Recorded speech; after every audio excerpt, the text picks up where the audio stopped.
Hello গল্প lovers, হৃদয় মাঝে তুমি চ্যানেলে আমি মাফি।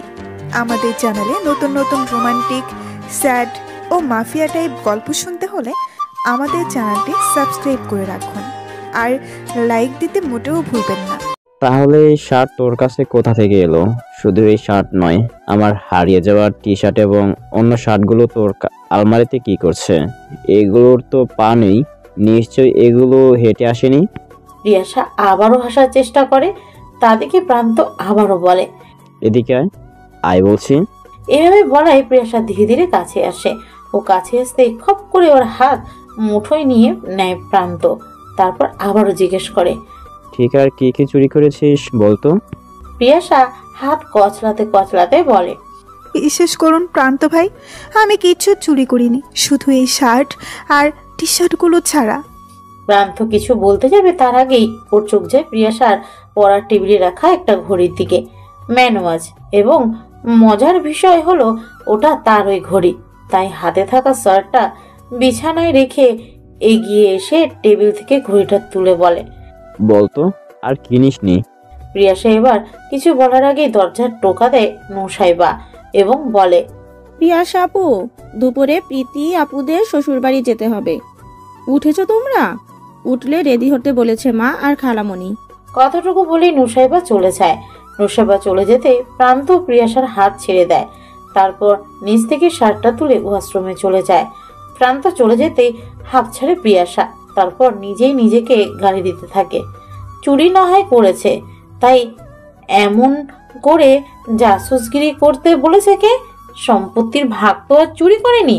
সেও বা কিভাবে এসব চুরি করে চোখের সামনে রেখে দেয়? মাথায়ও ছিল না। ধুর।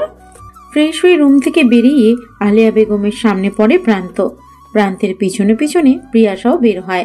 আলিয়া বেগমকে দেখেই প্রিয়াসা জড়তা ঘিরে ধরে। আলিয়া বেগম প্রথমে প্রান্তকে দেখে প্রিয়াসার দিকে তাকায়। মুখটা কালো করে প্রিয়াসার পা থেকে মাথা পর্যন্ত দেখে নেয়। প্রান্ত আলিয়া বেগমের তাকানো থেকে পিছনে ফিরে প্রিয়াসার হাত নিচের মুঠোয় নিয়ে সামনের দিকে এগিয়ে যায়। এদিকে আলিয়া বেগম শুধু ওদের চলে যাওয়া দেখে। তার পিছনে এত সময় ধরে অনিমা দাঁড়িয়েছিল। ওরা যেতেই একটু ন্যাকা স্বরে বলে, নোজপিনটা দেখছো কি সুন্দর লাগছে? ওই জায়গায় আমিও হতে পারতাম। তুমি কি থেকে কি করে দিলে মা? এই কথা শুনে আলিয়া বেগম চোখ রাঙায় অনিমাকে। তা দেখে অনিমা রাগ করে ওদের বরাদ্দ রুমে চলে যায়। অনিমা চলে যাওয়া দেখে আলিয়া বেগম আবারও ওই দিকে তাকায়, যেদিক দিয়ে প্রান্ত আর পিয়াসা গেছে। তারপর ভাবেন, না, যা ভেবে এসব পড়েছিল কিছুই হয়নি। উল্টো সে নিজেই মেঘনা চাইতে পানি বর্ষণ করে দিয়েছে। এভাবে তো হবে না, এভাবে তো থাকতে দেওয়া যাবে না। সে এই বাড়ি থেকে যেভাবেই বের হোক না কেন, সে এ বাড়ির কাউকে সুখী থাকতে দেবে না। বিশেষ করে সবার আদরের মেয়ে পিয়াসাকে তো আরো আগে না। প্রীতিকে কিছু বললে একটু উত্তর দেয় না। উল্টো দিকে পিয়াসা একটা কথা বললে 10টা শুনিয়ে দেওয়ার জন্য প্রস্তুত। না, এভাবে তো সুখী থাকতে দেওয়া যাবে না। ওই দিন ওই গন্ডগোল করে মনের মধ্যে যে শান্ত হয়েছিল, এখন সেই শান্তি লাগছে না প্রিয়াসাকে দেখে। বিয়ের প্রথম দিনই মুখে এত চমক। না, এভাবে তো হতে পারে না। প্রিয়াসা আর প্রান্ত এক রুমে থাকা, সকালে এত সুন্দরভাবে বের হওয়া, চুল ভেজা, এখন আবার হাত ধরে নিয়ে যাওয়া। চুপ থাকলে তো হবে না, কিছু একটা করতে হবে, কিছু একটা করতেই হবে। এসব ভেবে সেও নিজের রুমের দিকে চলে যায়। কিরে বাবু, তোর এই শার্টটা না হারিয়ে গেছে? পেলি কোথা থেকে? পেয়েছি এক চোরের কাছ থেকে। আর বলো না, সে অনেক কাহিনী। খেতে খেতে প্রান্ত উত্তর করে। এমন উত্তর শুনতে প্রিয়াসা কেসে ওঠে। পলি বেগম দ্রুত পানি দেয় প্রিয়াসাকে। তারপর বলে, ধীরে খা, ট্রেন ছুটে যাচ্ছে না। এমন কথায় প্রিয়াসা বিড়বিড় করে বলে, ট্রেন না ছুটুক, তোমার ছেলের মুখ ছুটলে আর কোনো সম্মান থাকবে না। পলি বেগম না শুনতে পেয়ে প্রিয়াসাকে জিজ্ঞেস করে, হ্যাঁ, কিছু বললি? কই না তো, আমি তো খাচ্ছি। ওই গরুর বাটিটা দিও তো। হ্যাঁ হ্যাঁ, দিচ্ছি। এটা বলেই পলি বেগম বাটি ধরতে প্রান্ত বলে, তোর না অ্যালার্জি? এই কথা শুনে পলি বেগমের খেয়াল হয়, তাই বলে, তাই তো, তোর তো অ্যালার্জির সমস্যা আছে। এত তাড়াহুড়াতে খেয়ালই করছিল না, ভাগ্যিস ও মনে করিয়ে দিল। প্রিয়াসা বেচারি আর কি বলবে, সে সবার দিকে তাকিয়ে একটু জোরপূর্বক হাসার চেষ্টা করে। সে তো এত ভেবে চিন্তা করে বলেনি, সে তো এমন বলেছে কথা কাটানোর জন্যে। কে জানে প্রান্ত এত মনোযোগ দিয়ে সব কথা বা সব দিকে খেয়াল রাখে। সে তো খেত না, শুধু বাটিটা নিয়ে নাড়াচাড়া করে উঠে যেত। ধুর, যখন যা ভাবে উল্টো হয়, তাই বলে। আসলে আমারও খেয়াল ছিল না, বিয়ে বাড়ি বলে কথাটা বলেই আবারও হাসার চেষ্টা করে প্রিয়াশা। খাওয়া শেষ করে প্রান্ত প্রিয়াশাকে রেডি হতে বলে, নিজেদের বাসায় আসে। মন মেজাজ ভালো লাগছে না। প্রান্ত সকালবেলা আলিয়া বেগমকে দেখে এতটুকু তো বুঝেছে সে তাদের একসাথে দেখে খুশি নয়, এবং এটা ঘটাতে যেহেতু বিবেকে বাঁধেনি, তাই সামনেও এমন কিছু ঘটাবে না তারও কোনো ঠিক নেই। কে জানে মানুষ নিজের স্বার্থে কতটা ভয়ঙ্কর হতে পারে। একটু আগে প্রীতিদের বউ ভাত এসেছে ওরা। বাড়ি থেকে শুধু নুসাইবা, প্রান্ত আর পিয়াসা এসেছে। লাবণ্যের আসার কথা থাকলেও সকাল থেকে ওর শরীর খুব একটা ভালো নয়, তাই আসেনি। নুসাইবা গেছে প্রীতির সাথে দেখা করতে, আর প্রিয়াসা বসে আছে, তার সাথেই প্রান্ত বসে আছে। প্রিয়াসা এদিক ওদিক তাকাচ্ছে আর আর চোখে প্রান্তকে দেখছে। কালো শার্টটাই দারুণ মানিয়েছে। শার্টের হাতা ফোল্ড করে চেয়ারের সাথে হেলান দিয়ে ফোনে কিছু দেখছে। ব্লেজারটা প্রিয়াসার হাতে, আর সে লাট সাহেবের মতো বসে আছে, আর বাড়ির মেয়েরা তাকে চোখ দিয়ে গিলছে। সেদিকে কোনো খেয়ালই নেই। একটু পর মাথা তুলে শার্টের বোতাম খুলে একটা বড় নিঃশ্বাস ফেলে প্রিয়াসার দিকে তাকিয়ে ইশারায় জিজ্ঞেস করে, কি? প্রিয়াসাও মাথা নাড়িয়ে বলে কিছু না। তবু এমন উত্তরে ওর ভালো লাগলো না, তাই কপাল কুঁচকে কিছু সময় ওভাবেই তাকিয়ে দেখে প্রিয়াসাকে। তারপর ফোনটা বন্ধ করে পকেটে চালান দেয়। প্রিয়াসা একটু পর আবারও প্রান্তের দিকে তাকালে প্রান্তকে নিজের খুব কাছে দেখতে পায়, এবং এর কারণে কিছুটা থতমত খায়, যা দেখে প্রান্ত মুচকি হাসে।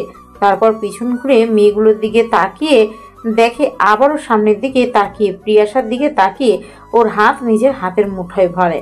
হাতের আঙ্গুলের ভাঁজে আঙ্গুল চালায় কিছু সময় এইভাবেই কেটে বলে, খাওয়া দাওয়া কমা নাবিলা, দিন দিন হাতির বাচ্চা হচ্ছিস। এত সময় হাত নিয়ে এমন করা, এখন আবার এমন কথায় প্রিয়াসা বিস্ফোরিত নয়নে তাকায় প্রান্তের দিকে। তারপর বলে, কি বললেন? যা শুনেছিস। চোখটা টলমল হয়ে গেল মনে হলো প্রিয়াসার। হাতটা নিজের কাছে নিয়ে যেতে চাইল অভিমানে, কিন্তু পারল না, তাই অন্যদিকে তাকিয়ে রইল। কিছু সময় পর প্রান্ত বলে, আমি ঠিক তোকে হাতির বাচ্চা বলিনি। প্রিয়াসা আবারও চাইল, আর অভিমানী কণ্ঠে বলে, তাহলে কি বলতে চাইছেন? সবসময় আমাকে না কাঁদালে আপনার ভালো লাগে না? না লাগে না, তাই তো কাদাই। এতটুকু বলেই হাত তুলে চোখ মুছতে মুছতে বলে, এখন কান্না থামা, কথায় কথায় এমন ফ্যাস ফ্যাস করে কাঁদবি না। এখন চল, প্রীতির সাথে দেখা করব। কথাটুকু বলেই প্রিয়াসার হাত ধরে দাঁড় করায়। ভারী শাড়ি পরেছে। প্রথমে শাড়ি পরার কথা না থাকলেও প্রান্তকে কালো স্যুট পরা দেখে নিজেও কালো একটা ভারী শাড়ি নামিয়ে পরে নিয়েছে। ভারী শাড়ি দেখে প্রান্ত কয়েকবার জিজ্ঞেস করেছিল পরে থাকতে পারবে কিনা, অসুবিধা হচ্ছে কিনা, খারাপ লাগছে কিনা, আরো কত কি। মেয়েগুলো ওদের এভাবে দেখে কিছু না বুঝলো। যখন ওদের পাশ কাটিয়ে চলে যাচ্ছিল, তখন প্রিয়াসা পিছনে দাঁড়ানো মেয়েদের দিকে ঘুরে মুখে ভেঙচিয়ে দেয়। এসব দেখে মেয়েগুলো যা বোঝার বুঝে নেয়, আর এসব কাণ্ড প্রান্ত দেখে নিজেই আলতো হাসে। প্রিয়াসার এমন পাগলামি দেখে প্রিয়াসা প্রান্তকে হাসতে দেখে জিজ্ঞেস করে, আপনি এভাবে হাসছেন কেন? ওর প্রশ্নে আবারও প্রান্ত গম্ভীর হয়ে জিজ্ঞেস করে, হাসছিলাম বুঝি? হ্যাঁ, আমি মাত্রই দেখলাম। ভুল দেখেছিস, আয়। প্রীতির সাথে দেখা হবার পর প্রীতি প্রিয়াসাকে এটা ওটা জিজ্ঞেস করে বাসার সব ঠিকঠাক আছে কিনা। যদিও বৌভাতের পর ওর বাড়ি যাবার কথা থাকলেও ওর নাকি কিছুদিন পর যাবে এবং কিছুদিন থেকে আসবে। একথা শুনে প্রিয়াসার একটু মন খারাপ হয়। তবে কি করার, বিয়ে হলে দায়িত্ব বেড়ে যায়। কথা শেষ করে রুম থেকে বেরিয়ে আসে প্রিয়াসা। তবে প্রান্ত বলেছিল সে বাহিরেই থাকবে, কিন্তু বাহিরে তাকে না দেখে একটু বিচলিত ভঙ্গিতে এদিক ওদিক তাকাতেই ওই দিনের ওই ছেলেটা হাজির। হয়তো বিয়েতে যায়নি, তাই হয়তো জানে না প্রিয়াসারও বিয়ে হয়ে গেছে। তাই প্রিয়াসাকে দেখেই আবল তাবল মার্কা ফ্লার্ট করা শুরু করে। প্রিয়াসা বিরক্ত হয়ে কিছু বলতে যাবে, তার আগে প্রান্ত কোথা থেকে হাজির হয়ে প্রিয়াশাকে এক পাশ থেকে জড়িয়ে ধরে বলে। রেহানের ফ্রেন্ড, রাইট? ছেলেটা বোকার মতো মাথা নাড়ে। তা দেখে মুচকি হেসে বলে, ওকে, তাহলে তো আপনার জানার কথা আমরা কারা। ছেলেটা মাথা নাড়িয়ে বলে, জানি তো, আপনি ভাবির কাজিন আর উনি ভাবির বোন। প্রান্ত ঠোঁট কামড়ে মাথা নাড়িয়ে উত্তর শুনে একবার প্রিয়াশার দিকে তাকিয়ে আবারও ছেলেটার দিকে তাকিয়ে বলে, অলরাইট, তবে জানাই একটু ভুল আছে। আমি আপনার ভাবির ছোট বোনের husband and she is my wife. কথাটা বলতেই প্রিয়াশা প্রান্তের মুখের দিকে তাকায়। প্রান্ত একটি স্বচ্ছ হাসি দিয়ে প্রিয়াশার দিকে তাকায়, তারপর ইশারায় জিজ্ঞেস করে। কি? প্রিয়াশাও মাথা নাড়িয়ে বলে কিছু না। নুসাইবা জেদ ধরেছে প্রীতির সাথে থাকবে, যদিও এটা বলাই ছিল বিয়ের সময় বউয়ের সাথে বোনেরা যায়। যেহেতু বিয়ের সময় একটু ঝামেলা হয়, তাই এই ব্যাপারটা সবার মাথা থেকে বেরিয়ে গেছিল এক প্রকারের। তাই পাপড়ি বেগম নিজেই বলেছিল যেন নুসাইবাকে প্রীতির কাছে রেখে যায়, তবে প্রান্ত রাজি ছিল না। এখন যখন ও জেদ ধরেছে, তখন আর কি করার, রেখে যায় প্রান্ত। প্রিয়াশা শুধু দুই ভাই বোনের কার্যকলাপ দেখছিল। নুসাইবা এবার এসএসসি পরীক্ষা দেবে। প্রিয়াশার মতোই নুসাইবার পরীক্ষাও অতি নিকটে ধরা যায়। কিন্তু এদিকে প্রিয়াশা বিয়ে হয়ে গেছে, সাথে পড়ালেখাও লাটে উঠেছে মনে হচ্ছে যেন। তাই প্রান্ত কিছুটা চিন্তিত। সেদিনের পর কেটে গেছে অনেকগুলো দিন। প্রান্ত আর প্রিয়াশার মধ্যেকার সম্পর্ক আগের মতোই। প্রিয়াশা কিছু বলার আগেই তা হাজির হয়। এই জিনিসটা প্রিয়াশার খুব পছন্দ। প্রান্ত ভার্সিটিতে জয়েন হয়েছে এই তো 2 মাস হলো বোধ হয়। প্রিয়াশার পরীক্ষার বাকি আর মাত্র 5 দিন।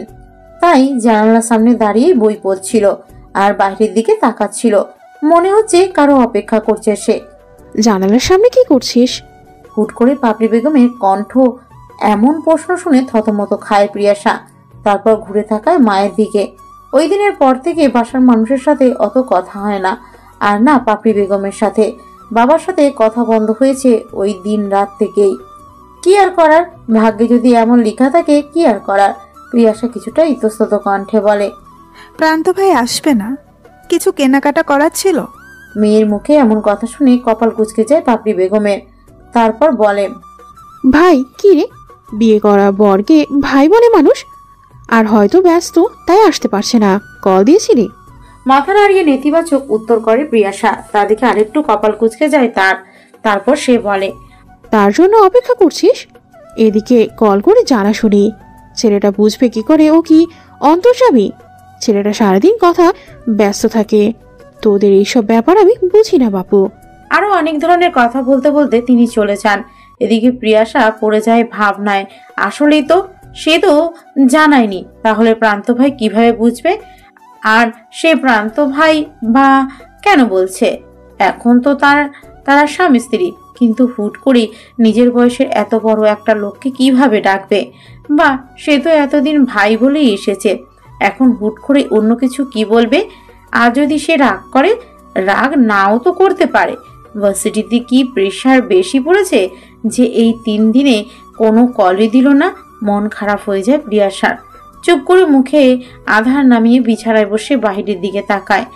আকাশে মেঘগুলো ভেজা তুলোর মতো করে ভাসছে, দেখতেই সুন্দর লাগছে। ওইভাবে মুক্ত আকাশে ওড়া যায় তাহলে প্রিয়াশা উড়ত। এসব ভাবতে ভাবতেই তার মোবাইল ফোনটি বিশ্রী যান্ত্রিক আওয়াজে বেজে উঠল। প্রিয়াশার বিরক্তিতে নাক মুখ কুঁচকে আসে। বিরক্ত চোখে নিয়েই ফোনের কাছে যে ফোন হাতে তুলতেই মুখের বিরক্ত এক লহমায় কেটে যায়। প্রান্ত কল দিয়েছে। হুট করে প্রান্তের কলটি যেন মন ভালো করার টনিক হিসেবে কাজ করলো। এসব ভাবতে ভাবতেই কলটা কেটে যায়। কল কেটে যেতেই প্রিয়াশা ভাবে কল ব্যাক করবে, কিন্তু তার আগেই আবারও কল আসে। এবার কোনো কিছু না ভেবেই চট করে কলটা রিসিভ করে কানে ধরতেই শোনা যায় প্রান্তের শান্ত কণ্ঠ। নাবিলা, হুম। কোথায় ছিলি? কল তুলতে এত দেরি হলো কেন? প্রিয়াশা কি উত্তর দেবে? সে আকাশ কুসুম ভাবছিল, তাই তুলতে পারেনি, নাকি মিথ্যা বলবে। প্রিয়াশাকে চুপ থাকতে দেখে প্রান্ত বলে, কল দিয়ে সাথে সাথে তুলবি। এখন রেডি হ। কেন? কি কেন? রেডি হব কেন? আর মাত্র 5 দিন পর পরীক্ষা। কি কি লাগবে আমি তো আর পরীক্ষা দিব না যে জানবো। তাই ভাবলাম বউকে নিয়ে দেখি কি কেনা যায়। প্রান্তের মুখে বউ কথাটি শুনে কোনো প্রত্যুত্তর কিছুই বলতে পারল না প্রিয়াশা। নীরবে সম্মতি জানিয়ে কলটা কেটে দেয়। তারপর নিজেই আয়নার সামনে যেয়ে দাঁড়ায়। কি বিশ্রী লাগছে, চোখের নিচে কালি জমা হয়ে আছে। আরো গভীর দৃষ্টিতে আয়নায় চোখ রাখে। তারপর কিছু সময় নিজেকে খুঁটিয়ে খুঁটিয়ে একটা কলাপাতা রঙের শাড়ি নামায়, সেটা নিয়ে ওয়াশরুমে চলে যায়। সে জানে প্রান্তের আসতে অনেক সময় লাগবে। তাদের বাড়ি প্রিয়াশার বাড়ি ওয়াকিং ডিস্টেন্সে। তবুও প্রিয়াশা যখন সাবান নিয়ে বেরোলো তখন প্রান্তকে নিজের ঘরে আবিষ্কার করে। প্রিয়াশার বইয়ে কিছু একটা দেখছিল। ওয়াশরুমের দরজা খোলার শব্দে ফিরে তাকায় ওই দিকে, আর প্রতিবারের মতো মুগ্ধ হয় তার হাওয়ায় মিঠাইকে দেখে। তবে এ কি হাল করেছে এই মেয়ে? মুখটা কেমন শুকনো লাগছে। ঘুমায় না নাকি কোনো কিছু নিয়ে চিন্তিত? প্রিয়াশা ঘড়ির দিকে তাকালো। সকালবেলা 11টা। তাহলে আজকে ক্লাস নেই নাকি? তাকে সময় দেবে? তাই যায়নি। আয়নার সামনে ইতস্তত ভাবে প্রথমে ক্রিম লাগালো, লোশন তুলে নেয় এবং তা দিতে দিতে আয়না থেকে প্রান্তকে দেখে। জীবনেও সামনাসামনি তাকাতে পারবে কিনা তা পিয়াসা জানে না। তাই আরশি হোক তার সঙ্গী। ভেজা চুলে আলতো হাতে চিরুনি চালিয়ে আয়নার সামনে দাঁড়িয়ে প্রান্তকে দেখে যাচ্ছিল। প্রান্ত ফোনে কিছু একটা করছিল। হুট করে প্রিয়াসার দিকে তাকিয়ে ঠিক আয়নায় চোখ রেখে বলে, দেখা শেষ, এখন চল, আমাদের দেরি হচ্ছে। এমন কথায় থতমত খায় প্রিয়াসা। সে তো ফোনে কাজ করছিল, তাহলে বুঝলো কি করে প্রিয়াসা এত সময় তাকিয়েছিল? প্রিয়াসা অগোছালো দৃষ্টি রাখে আশেপাশে। তৎপর পরিস্থিতি ঠিক করার জন্য বলে, খেয়ে এসেছেন? নাস্তা দেই? তোর কি মনে হয় এই বেলায় কেউ নাস্তা করে এসেছি, এখন চল। আবারও এই লোকের মুখের সামনে এমন উত্তর তৈরি থাকে।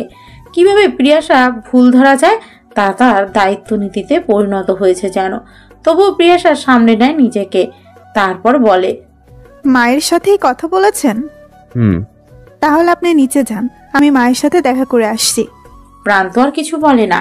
আসার সময় পাপড়ি বেগমের সাথে দেখা হয়েছে, তাই সে প্রতিক্রিয়াবিহীন চলে যায়। প্রিয়াসাও মায়ের সাথে দেখা করে নিচে নামে। প্রান্ত গাড়িতে বসে আছে।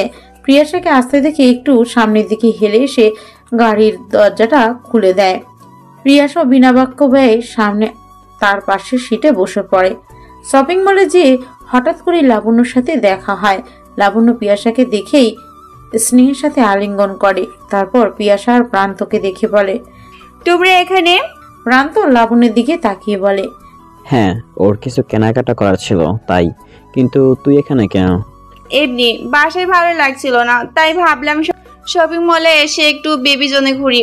প্রিয়াসা এবার পূর্ণ দৃষ্টিতে লাবণ্যকে দেখে। উদর কিছুটা ফুলেছে, সাথে গাল মুখো, কিন্তু চোখের নিচ কালিমা বিদ্যমান। বারবার শাড়ি দিয়ে ফোলা উদরটা ঢাকার চেষ্টা চালাচ্ছে। প্রিয়াসা চটপটে কণ্ঠে বলে, কত মাস চলছে আপু? এই তো 7 মাসে পড়বে। চোখে হেসে উত্তর জোরে লাবণ্য। মেয়েটাকে এত আদর আদর লাগে। প্রয়সার তার কিছুটা গদগদ কণ্ঠে বলল, কি বেবি হবে জানো? প্রিয়াসার এমন প্রশ্নে কিলকিলে হেসে ওঠে লাবণ্য। সাথে প্রান্ত চোখ রাঙায়। তাতে নিজের কর্মকাণ্ডের জন্য কিছুটা লজ্জা পায় প্রিয়াসা। প্রিয়াসার বাচ্চামি প্রশ্নে লাবণ্য হেসে প্রান্তের দিকে তাকায়। তারপরও আবারও চোখ রাখে প্রিয়াসার দিকে। তারপর উত্তর দেয়, আল্লাহ যা দিবি তাতেই খুশি, শুধু সহি সালামতে আসুক। বলেই আবারও চোখে হাসলো লাবণ্য। হাসিটা চোখে বাঁধলো প্রিয়াসার, তবে কিছু না বলে চুপ করে কথা শোনে। তারপর লাবণ্য প্রান্তকে নিজের কর্মক্ষেত্রে কথা জিজ্ঞেস করে, কেমন দিনকাল চলে তা জিজ্ঞেস করে। এদিকে প্রিয়াসা শুধু লাবণ্যকে দেখছে। মাতৃত্ব, আহা কতটা কষ্টহীনা করছে মেয়েটা একা একা। একটা সময় কথা শেষ হলে প্রিয়াসা অফার করে লাবণ্যের সাথে তারাও যাবে। পরে আর কি সম্মতি জানালো লাবণ্য এবং তার সাথে আসতে বলল। প্রিয়াসা তো সেই খুশি, আর প্রান্তও চললো ওদের সাথে। কেনাকাটার একটা সময় পর লাবণ্য ছুটি নিল ওদের থেকে। লাবণ্য বিদায় নিতেই প্রিয়াসা বলে, লাবণ্য আপুকে কি সুন্দর দেখাচ্ছে, দেখেছেন? অন্যমনস্ক হয়ে উত্তর করে। প্রিয়াসা চোখ তুলে প্রান্তের দিকে তাকায়। এদিকে প্রান্ত ভাবলেশহীন ফোনের দিকে তাকিয়ে কিছু করছিল। তাই প্রিয়াসা প্রান্তের মুখের দিকে তাকিয়ে বলে, আমারও একটা বাবু চাই। এবার প্রান্ত বিস্ফোরিত নয়নে প্রিয়াসার দিকে তাকায়, তারপর বলল। কি বললি? উত্তর করে না প্রিয়াসা। ঘুরের মাঝে কি বলে ফেলেছে এখন বুঝতে পারছে। সে ভেবেছিল প্রান্ত খেয়াল করবে না, তাই চোখ লুকাতে আশেপাশে চাইল প্রিয়াসা। প্রান্ত কিছুটা সিরিয়াস কণ্ঠে বলে, বয়স কত তোর? তোর নিজেই বাচ্চা, পালতে হয় আমাদের। আর কি বাচ্চা পালবি তুই? কিছুটা তাচ্ছিল শোনালোর কথাটি, তাই প্রিয়াসাও প্রান্তের দিকে অদ্ভুত নয়নে তাকালো। তা দেখে প্রান্ত ভ্রুজিয়ে জানতে চাইল কি। প্রিয়াসা উত্তর করতে পারল না। আবারও লজ্জা ঘিরে ধরল নিজেকে, শুধু মুখ ফুটে বলে, বাড়ি যাব আমি। প্রান্ত আলতো হাসলো।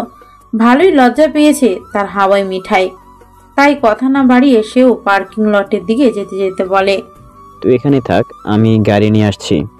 গাড়ি চলছে নির্দিষ্ট গতিতে। আজকে আকাশটা খুব সুন্দর এবং শান্ত। পেজা তুলোর মতো মেঘ আকাশে ভেসে অম্বরে। প্রিয়াসা বাহিরে দৃশ্য দেখছে আর একটু পর পর প্রান্তের দিকে তাকাচ্ছে। ড্রাইভ করা অবস্থাতেই প্রান্ত তা কয়েকবার খেয়াল করছে, তাই হাত বাড়িয়ে লুকিং গ্লাসটা ঠিক করে তাতে চোখ রাখে।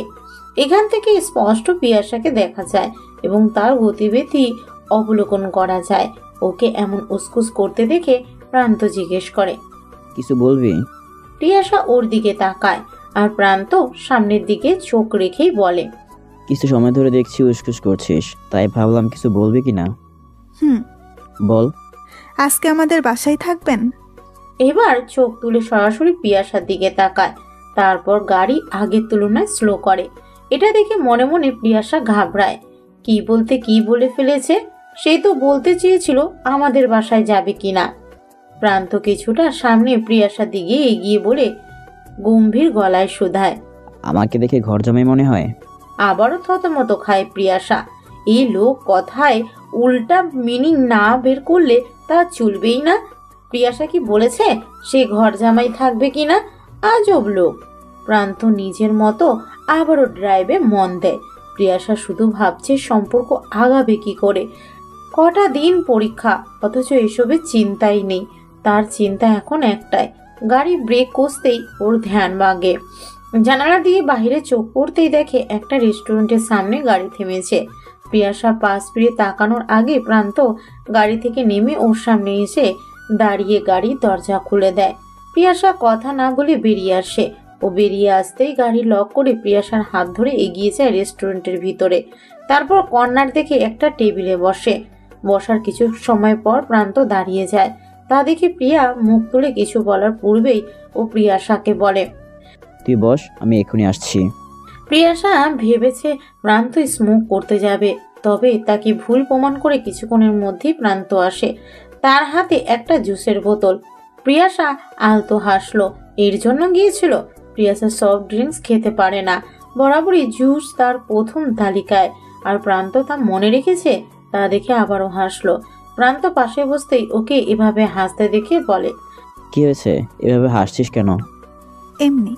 প্রান্ত কিছু সময় নিয়ে কপাল কুঁচকে তাকিয়ে থাকে, কিন্তু কিছু বলে না। ততক্ষণে ওয়েটার আসতেই প্রান্ত খাবারের অর্ডার দিয়ে দেয়। তারপর লোকটা যেতেই বোতলের মুখটা খুলে প্রিয়াসার হাতে দেয়। প্রিয়াসা শুধু নিজস্ব পুরুষকে দেখে। কি সূক্ষ্ম তার নজর, সবকিছুই মনে রাখে। প্রিয়াসা জুসে চুমুক দিতেই বলে, আপনি কি করে জানলেন আমি জুস পছন্দ করি? জানতে হয় না। কথাটা বলেই একটু হেলান দিয়ে শার্টের গলার কাছে একটা বোতাম খোলে। তারপর আবার বলে, বউয়ের জিনিস তো তাই এমনি বোঝা যায়।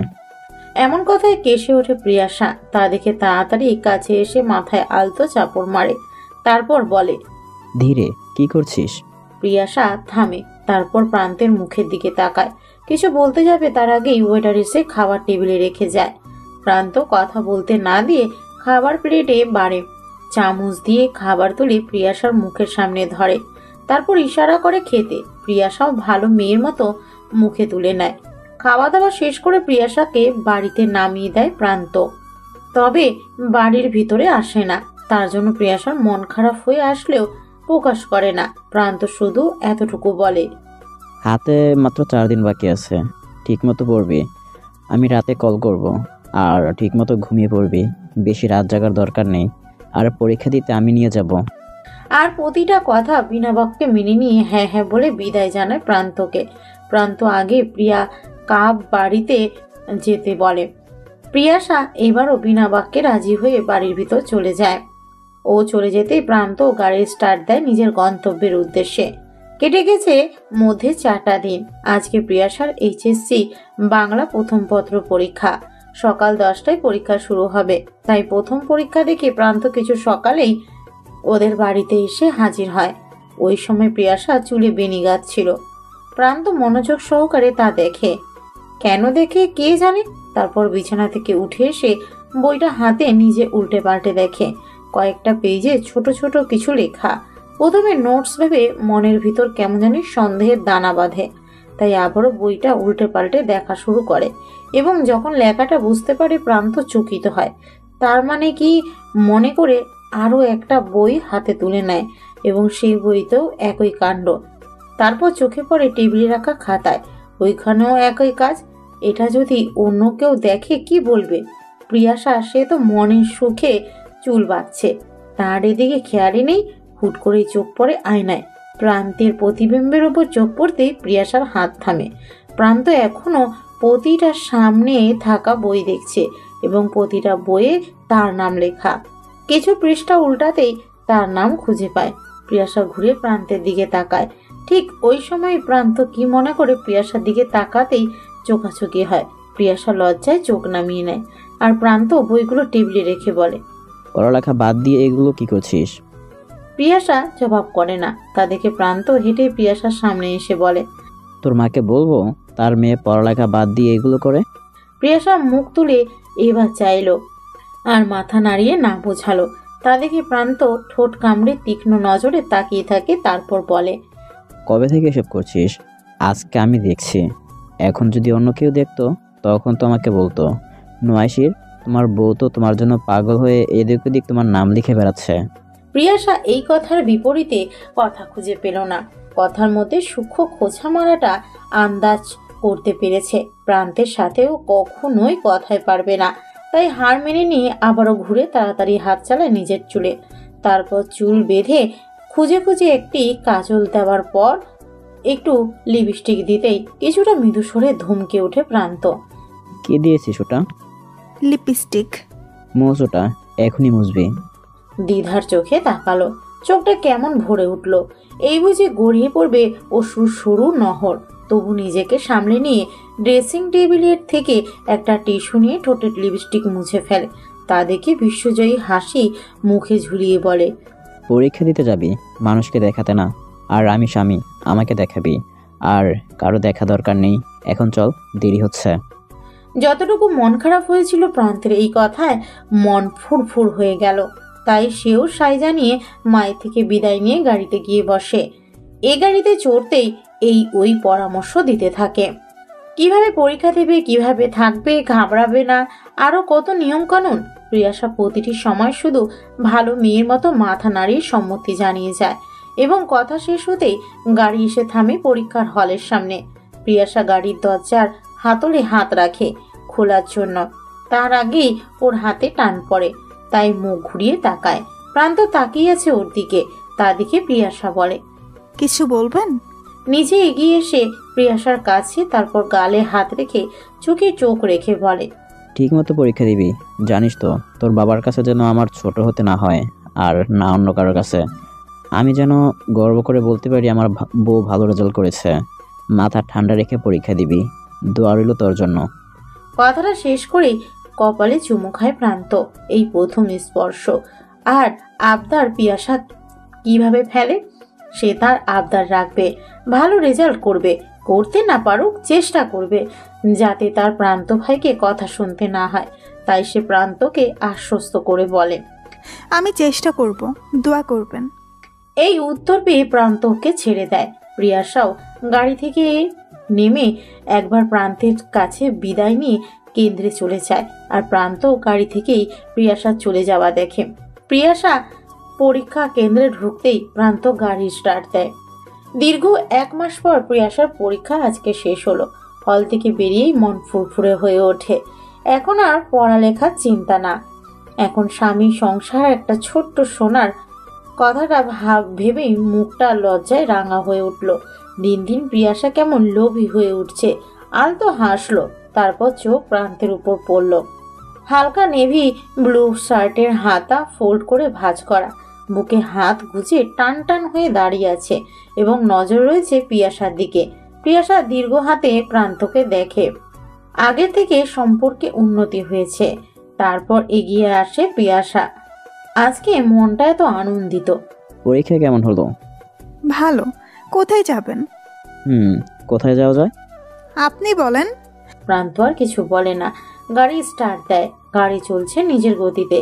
মৃদুমন্দ বাতাস হুড়হুড় করে ঢুকছে গাড়িতে। তারপর প্রিয়াশার চোখ পড়ে গাড়ির ভিতরে থাকা লুকিং গ্লাসটায়। ওখানে একটি বেলি ফুলের মালা ঝুলছে।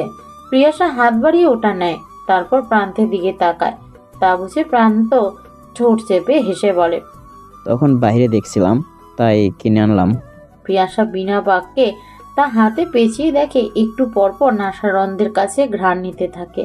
তারপর মনে পড়ে একদিন নানু বাড়িতে এমনই এক বকুল ফুলের মালা পেয়েছিল ঘুম থেকে উঠে তার বিছানার পাশে, কিন্তু কে রেখেছিল তা সে জানে না। সারাদিন ওই বকুল ফুলের মালা হাতে পেঁচিয়েছিল প্রিয়াশা। তার খুশি দেখে কি, মস্তিষ্কের নিউরনগুলো ছোটাছুটি করে বড় বড় চোখ করে প্রান্তের দিকে তাকায়। প্রিয়াশা তারপর ঢোক গিলে নিজেকে প্রস্তুত করে বলে, নানু বাড়িতে তাহলে আপনি বিছানার পাশে বকুল ফুলের মালা লিখেছিলেন? প্রান্ত স্বাভাবিক ভঙ্গিতে গাড়ি ড্রাইভ করতে করতে বলে, হ্যাঁ তো। প্রিয়াশা এর বিপরীতে উত্তর খুঁজে পেল না। গাড়ি চলছে আপন গতিতে। ভিতরের পরিবেশটা কেমন গম্ভীর হয়ে এলো। প্রান্ত বারবার লুকিং গ্লাস দিয়ে প্রিয়াশাকে পর্যবেক্ষণ করে। এদিকে প্রিয়াশার ধ্যান নেই, সে কোথায় মগ্ন কে জানে। প্রিয়াশার ভাবনার জগৎ থেকে বেরিয়ে পাশে গাড়ি বন্ধ হবার অনুভবে প্রিয়াশা ভাবনা জগৎ থেকে বেরিয়ে আসে গাড়ি বন্ধ হবার অনুভবে। তাই মুখ ফিরিয়ে প্রান্তের দিকে তাকিয়ে বাহিরে তাকায়। তারপর আবারও ওর দিকে তাকিয়ে জিজ্ঞেস করে, কোথায় এসেছি আমরা? নাম। প্রিয়াশা নেমে যেতেই প্রান্ত পিছনের দিকে হেলে একটা হালকা সাদা গোলাপি রঙের সংমিশ্রণের গোলাপের বুকে বের করে হাত তুলে নেয়। প্রিয়াশা বাহিরে বেরিয়ে বোকা বনে যায়। শহরের মধ্যে এমন নিরিবিলি প্রাকৃতিক এরিয়া আছে সে জানতো না। জানবে কি করে? কখনো অত বেশি ঘোরাঘুরি করাই হয়নি। তবে এইবার ঘুরবে নিজের ব্যক্তিগত পুরুষের সাথে। প্রিয়াশা আশেপাশে তাকায়। সুন্দর গাছপালা, পাখির কলরব, কিচিরমিচির শব্দ শুনতেই ভালো লাগছে। ব্যস্ত নগরী থেকে খুব দূরে শান্ত শীতল এক পরিবেশ। অম্বরে মেঘের ভেলা ভেসে যায়। এখন মনে হচ্ছে প্রিয়াশাও ভেসে যাচ্ছে। প্রান্ত প্রিয়াশার পাশে এসে অনেক আগেই দাঁড়িয়েছে, কিন্তু ও এখনো টের পায়নি। প্রকৃতি বিচরণ করতে ব্যস্ত সে, আর প্রান্ত ওর চোখ দেখতে ব্যস্ত। এই মেয়েটার জন্যই কত পাগলামি। যদি এই মেয়েকে না পেত কি হতো? ধ্বংস হয়ে যেত প্রান্ত। এক হাতে টেনে নিজের কাছে নিয়ে আসে প্রিয়াশাকে। হুট করে এভাবে টানার কারণে প্রিয়াশা কিছুটা ভরকে যায়। তারপর প্রান্তকে দেখে আবারও স্বাভাবিক হয়। প্রান্ত ওর মুখের অভিব্যক্তি দেখে হাসে। মেয়েটা একটুতেই কেমন ভয় পায়। নিজের সাথে মিশিয়ে নিতে চাইলো প্রিয়াশাকে। যদি পারতো ভিতরে নিয়ে যেত। প্রিয়াশা চোখে চোখ রাখে প্রান্ত, আর প্রান্ত স্থির চাহনিতেই এখনো নিবদ্ধ প্রিয়াশার মুখে। কি দেখিয়ে ভালোবেসেছিল? এই তো পুচকে একটা মেয়ে, তার জন্য রাতের ঘুম হারাম করতে হয়েছে। বিদেশের মাটিতে যেও ঘুম হারাম করেছে। সারাদিন মাথায় ঘুরেছে তার নাবিলা নাবিলা আর নাবিল। আবারও চোখে হাসলো প্রান্ত। প্রিয়াশা এখনো তাকিয়ে আছে। কত সময় কাটলো জানে না তারা। প্রান্ত মুখ খুলে, এখন বল তুই কি চাস? হুট করে এমন প্রশ্নে ঘাবড়ে যায় প্রিয়াশা। সে কি চায়? এটা কেমন প্রশ্ন? আসলে সে কি চায়? কিছু সময় ভাবে আসলে সে কি চায়। তারপর চোখে চোখ রাখে প্রান্তর, যেন চোখ দিয়ে মন ছিদ্র করা ছোট্ট প্রয়াস, এবং শক্ত কণ্ঠে জবাব করে, আপনাকে। আপনি আমার সুখ হন, আমার আর কিচ্ছু চাই না। নিজের উত্তর পেয়ে ঠোঁট কামড়ে হাসলো। হাত উঁচিয়ে অন্য হাতে রাখা গোলাপটা তুলে দিল প্রিয়াশার হাতে। এই উত্তরে সে চেয়েছিল। সে জিতেছে। গোলাপ দেখে থমকে তাকিয়ে থাকে প্রিয়াশা। প্রথমত প্রান্তকে পাওয়ার আনন্দ, এখন আবার গোলাপ। অবাক চোখে তাকায় প্রিয়াশা। ওর মনের অবস্থা বুঝতে পেরে চোখের পলক ঝাপটায় প্রান্ত। গোলাপটা কোনো মতে ধরে ঝাঁপিয়ে পড়ে প্রান্তর বক্ষের মাঝে, আর প্রান্ত খুব সুন্দরভাবে আগলে নেয় তার হাওয়াই মিঠাইকে। তারপর ঠোঁট ছোঁয়ায় প্রিয়াশার মাথায়, আর প্রিয়াশা তার অক্ষিপট থেকে গড়িয়ে পড়ছে ছোট ছোট খুশির অশ্রুর নহর। প্রান্ত আলতো হাসে, আসলে মেয়েটা এখনো ছোট, এই যে একটু একটু কেয়ারে কেমন খুশি হয়। প্রিয়াশা আরো শক্ত করে জড়িয়ে মুখ উঁচিয়ে প্রান্তের কানের কাছে আসে, তারপর বিড়বিড় করে বলে, ভালোবাসি। চোখ বুঝে নেয় প্রান্ত। এই স্বীকারোক্তি কি কম একটা জীবন পার করতে? এই তো জীবন, এত ভালোবাসা।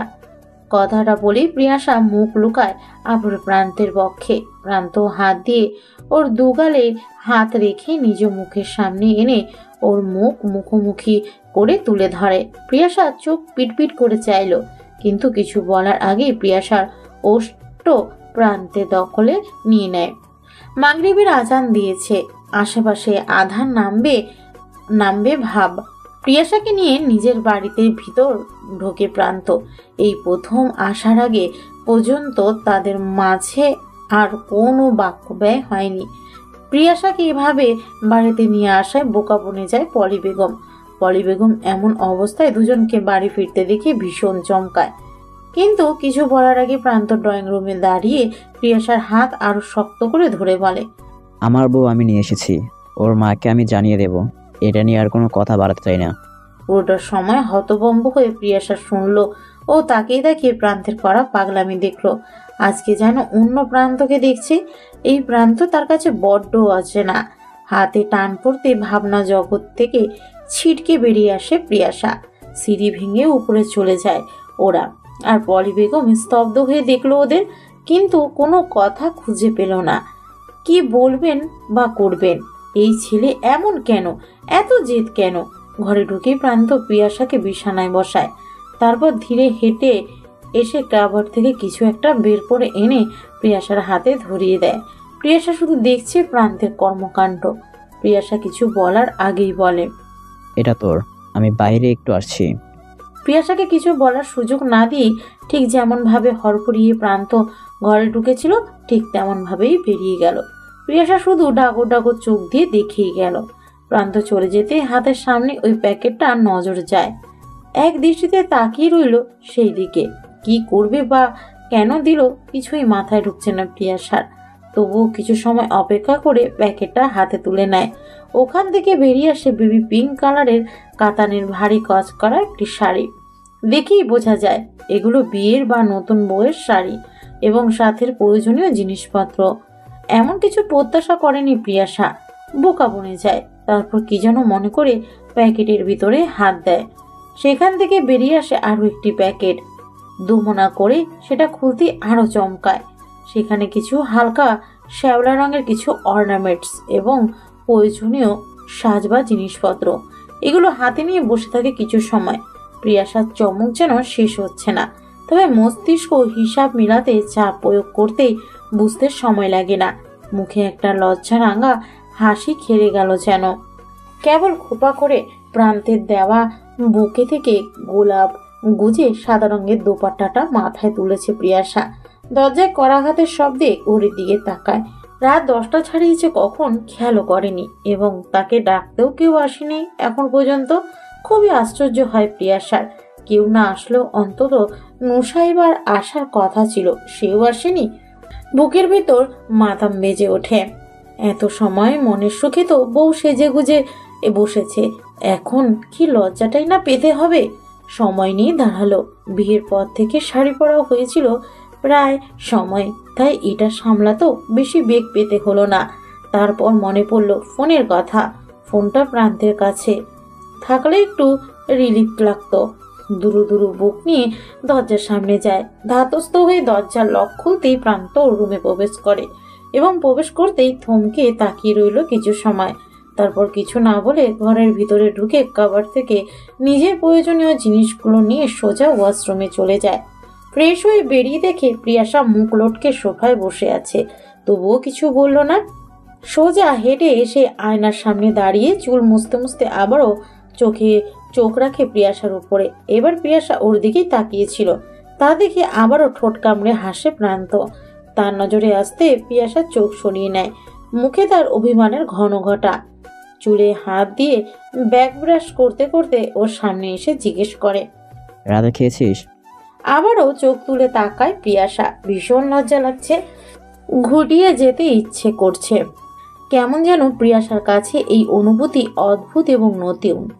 তাই কিছু বলতে পারল না, চুপ করে নিস্তব্ধ রইল। প্রান্ত ওর এই নীরবতায় উত্তর পেল। চুপচাপ আবারও বেরিয়ে গেল ঘর থেকে। প্রান্ত যেতেই নিজের ভিতরে আটকে রাখা শ্বাস ত্যাগ করলো। কেমন অদ্ভুত শিহরণ দিয়ে শিরশির করে উঠছে শরীর, কেমন মৃদু কেঁপে উঠল শরীর। খাওয়া দাওয়ার পর্ব শেষ অনেক আগেই। বিয়ের পর থেকে প্রান্ত ওর কাছে থাকলে এবং সুযোগ থাকলে সে নিজেই প্রিয়াসাকে খাইয়ে দেয়।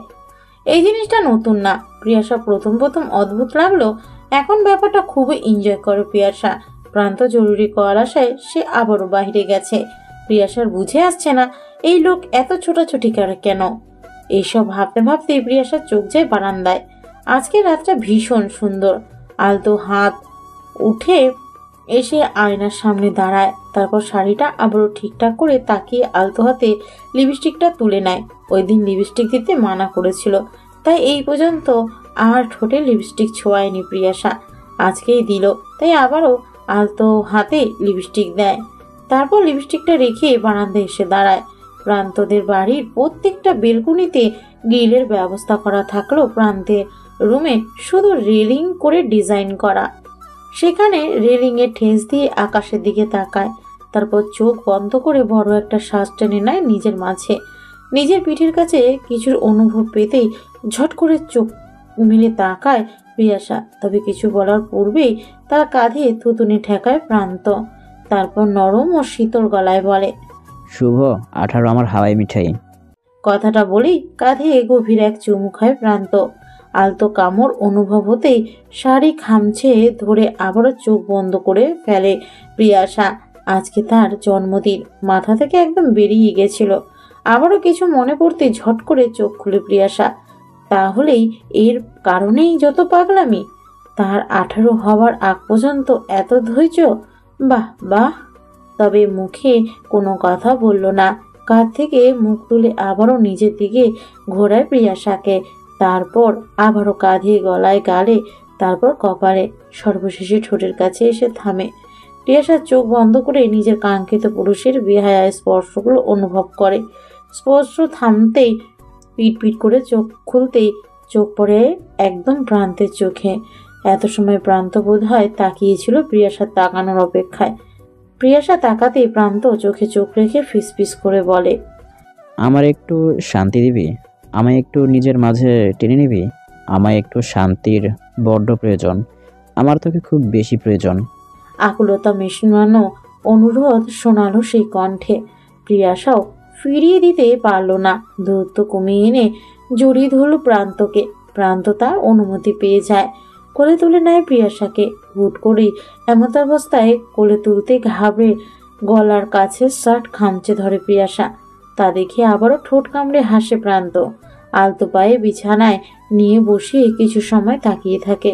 সেই বাচ্চা মেয়েটাই এখন এইখানে তাকিয়ে থাকে প্রান্ত।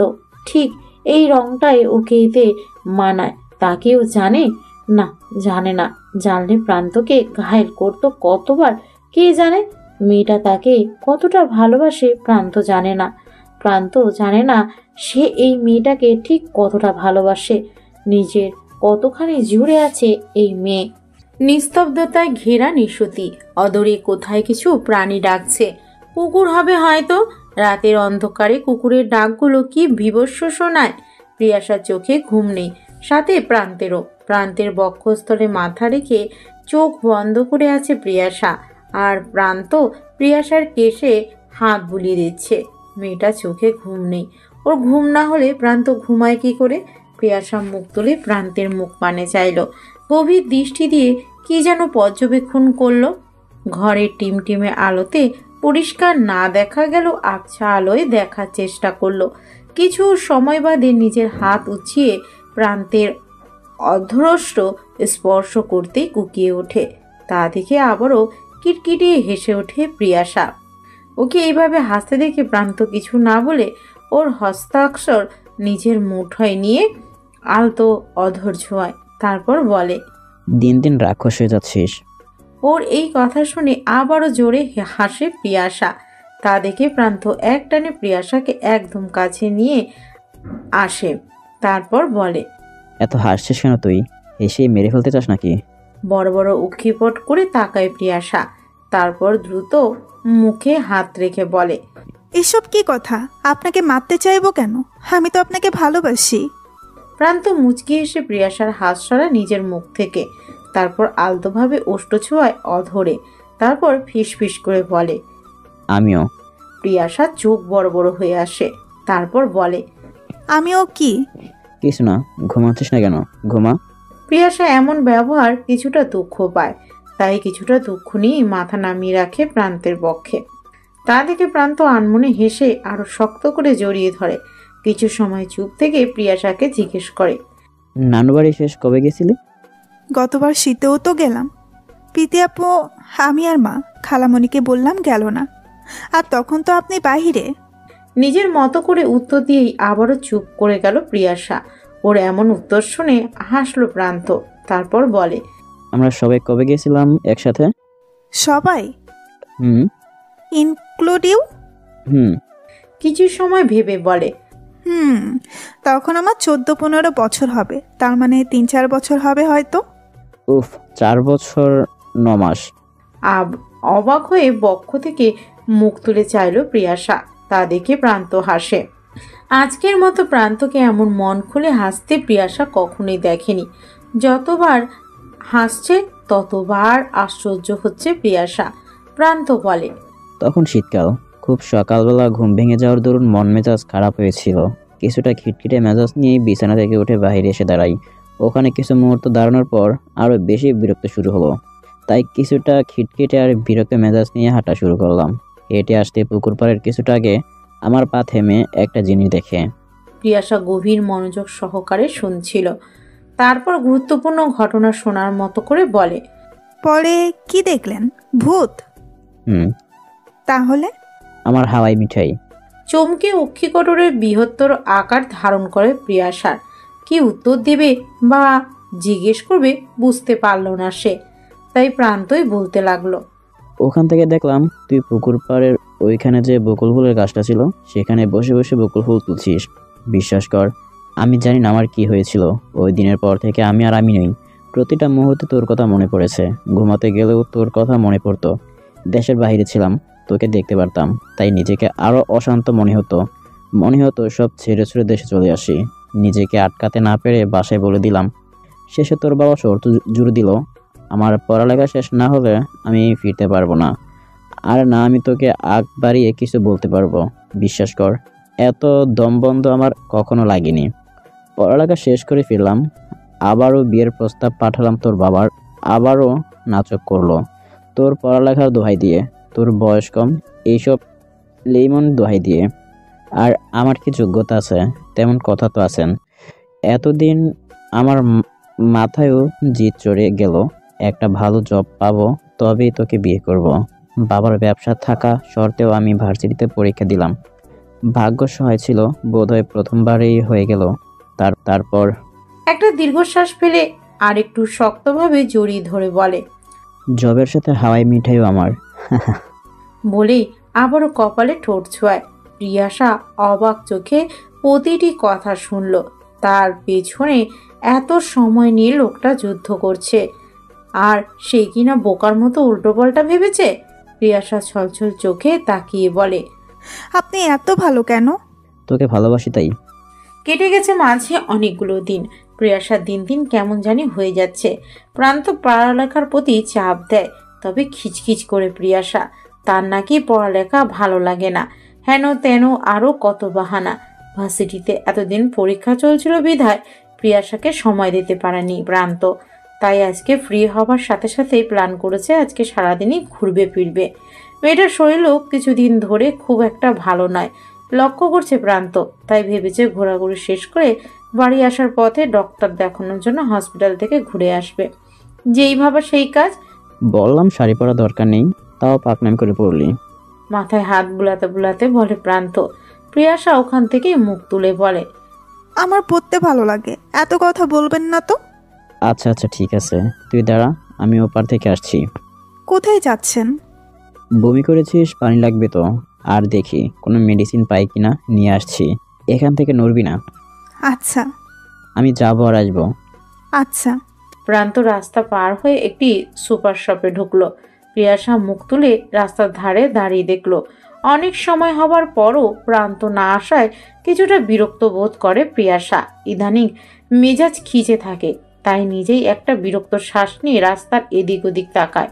ভালোই গাড়ি যাচ্ছে আর আসছে, এত রাস্তার মাঝে কখনো রাস্তা পার হয়নি প্রিয়াশা, তাই একটু ভয় লাগে। কিন্তু আপাতত প্রান্ত দেরি করছে, তাই আর কিছু হলো কিনা তা দেখাটা বেশি প্রয়োজন মনে হলো প্রিয়াশার। তাই এদিক ওদিক তাকিয়ে পা বাড়ায় ব্যস্ত পথে। সে ডান দিকে তাকিয়ে রাস্তা পার হবার কারণে বাম দিকে অতটা খেয়াল করে না। একবার তাকায়, যেহেতু রাস্তাটা ভালোই ব্যস্ত এবং দূরপাল্লার বাসই বেশি, তাই কিছুটা ভয়ে ভয়ে সামনে আগাতই বিপরীত দিক থেকে তড়িৎ বেগে এলো পাথারি আসতে থাকে একটা বড় ট্রাক। মুহূর্তে প্রিয়াশা কিছুটা সামনে আগাতে না আগাতে সেটি এসে প্রিয়াশার পাশ বরাবর ধাক্কা লাগায়, ছিটকে অধরে পড়ে। আর মুহূর্তেই সেখানে খুব ভিড় হয়ে যায়। আর সেই ট্রাকটি না থামিয়েই এগুলোকে এড়িয়ে পাশ কাটিয়ে ভয়ে আরও দ্রুত বেগে চলে যায়। মানুষের এত হইচই শুনে প্রান্ত তার বিপরীত পার্শ্বে তাকায়, তারপর আশেপাশে তাকিয়ে প্রিয়াশাকে খোঁজে। কিন্তু ওকে না দেখতে পেয়ে প্রান্ত ছুটে আসে সেই ভিড়, এবং যা দেখতে পায় তা দেখে তার পৃথিবী ওখানেই থমকে যায়। শুধু মুখ থেকে একটা জিনিসই উচ্চারণ করে, নাবিলা। আশেপাশের পরিবেশ শান্ত এবং শীতল। হসপিটালের ফিনাইলের ঝাঁঝের গন্ধে সুস্থ মানুষ ও অসুস্থ মানুষের জোগাড়।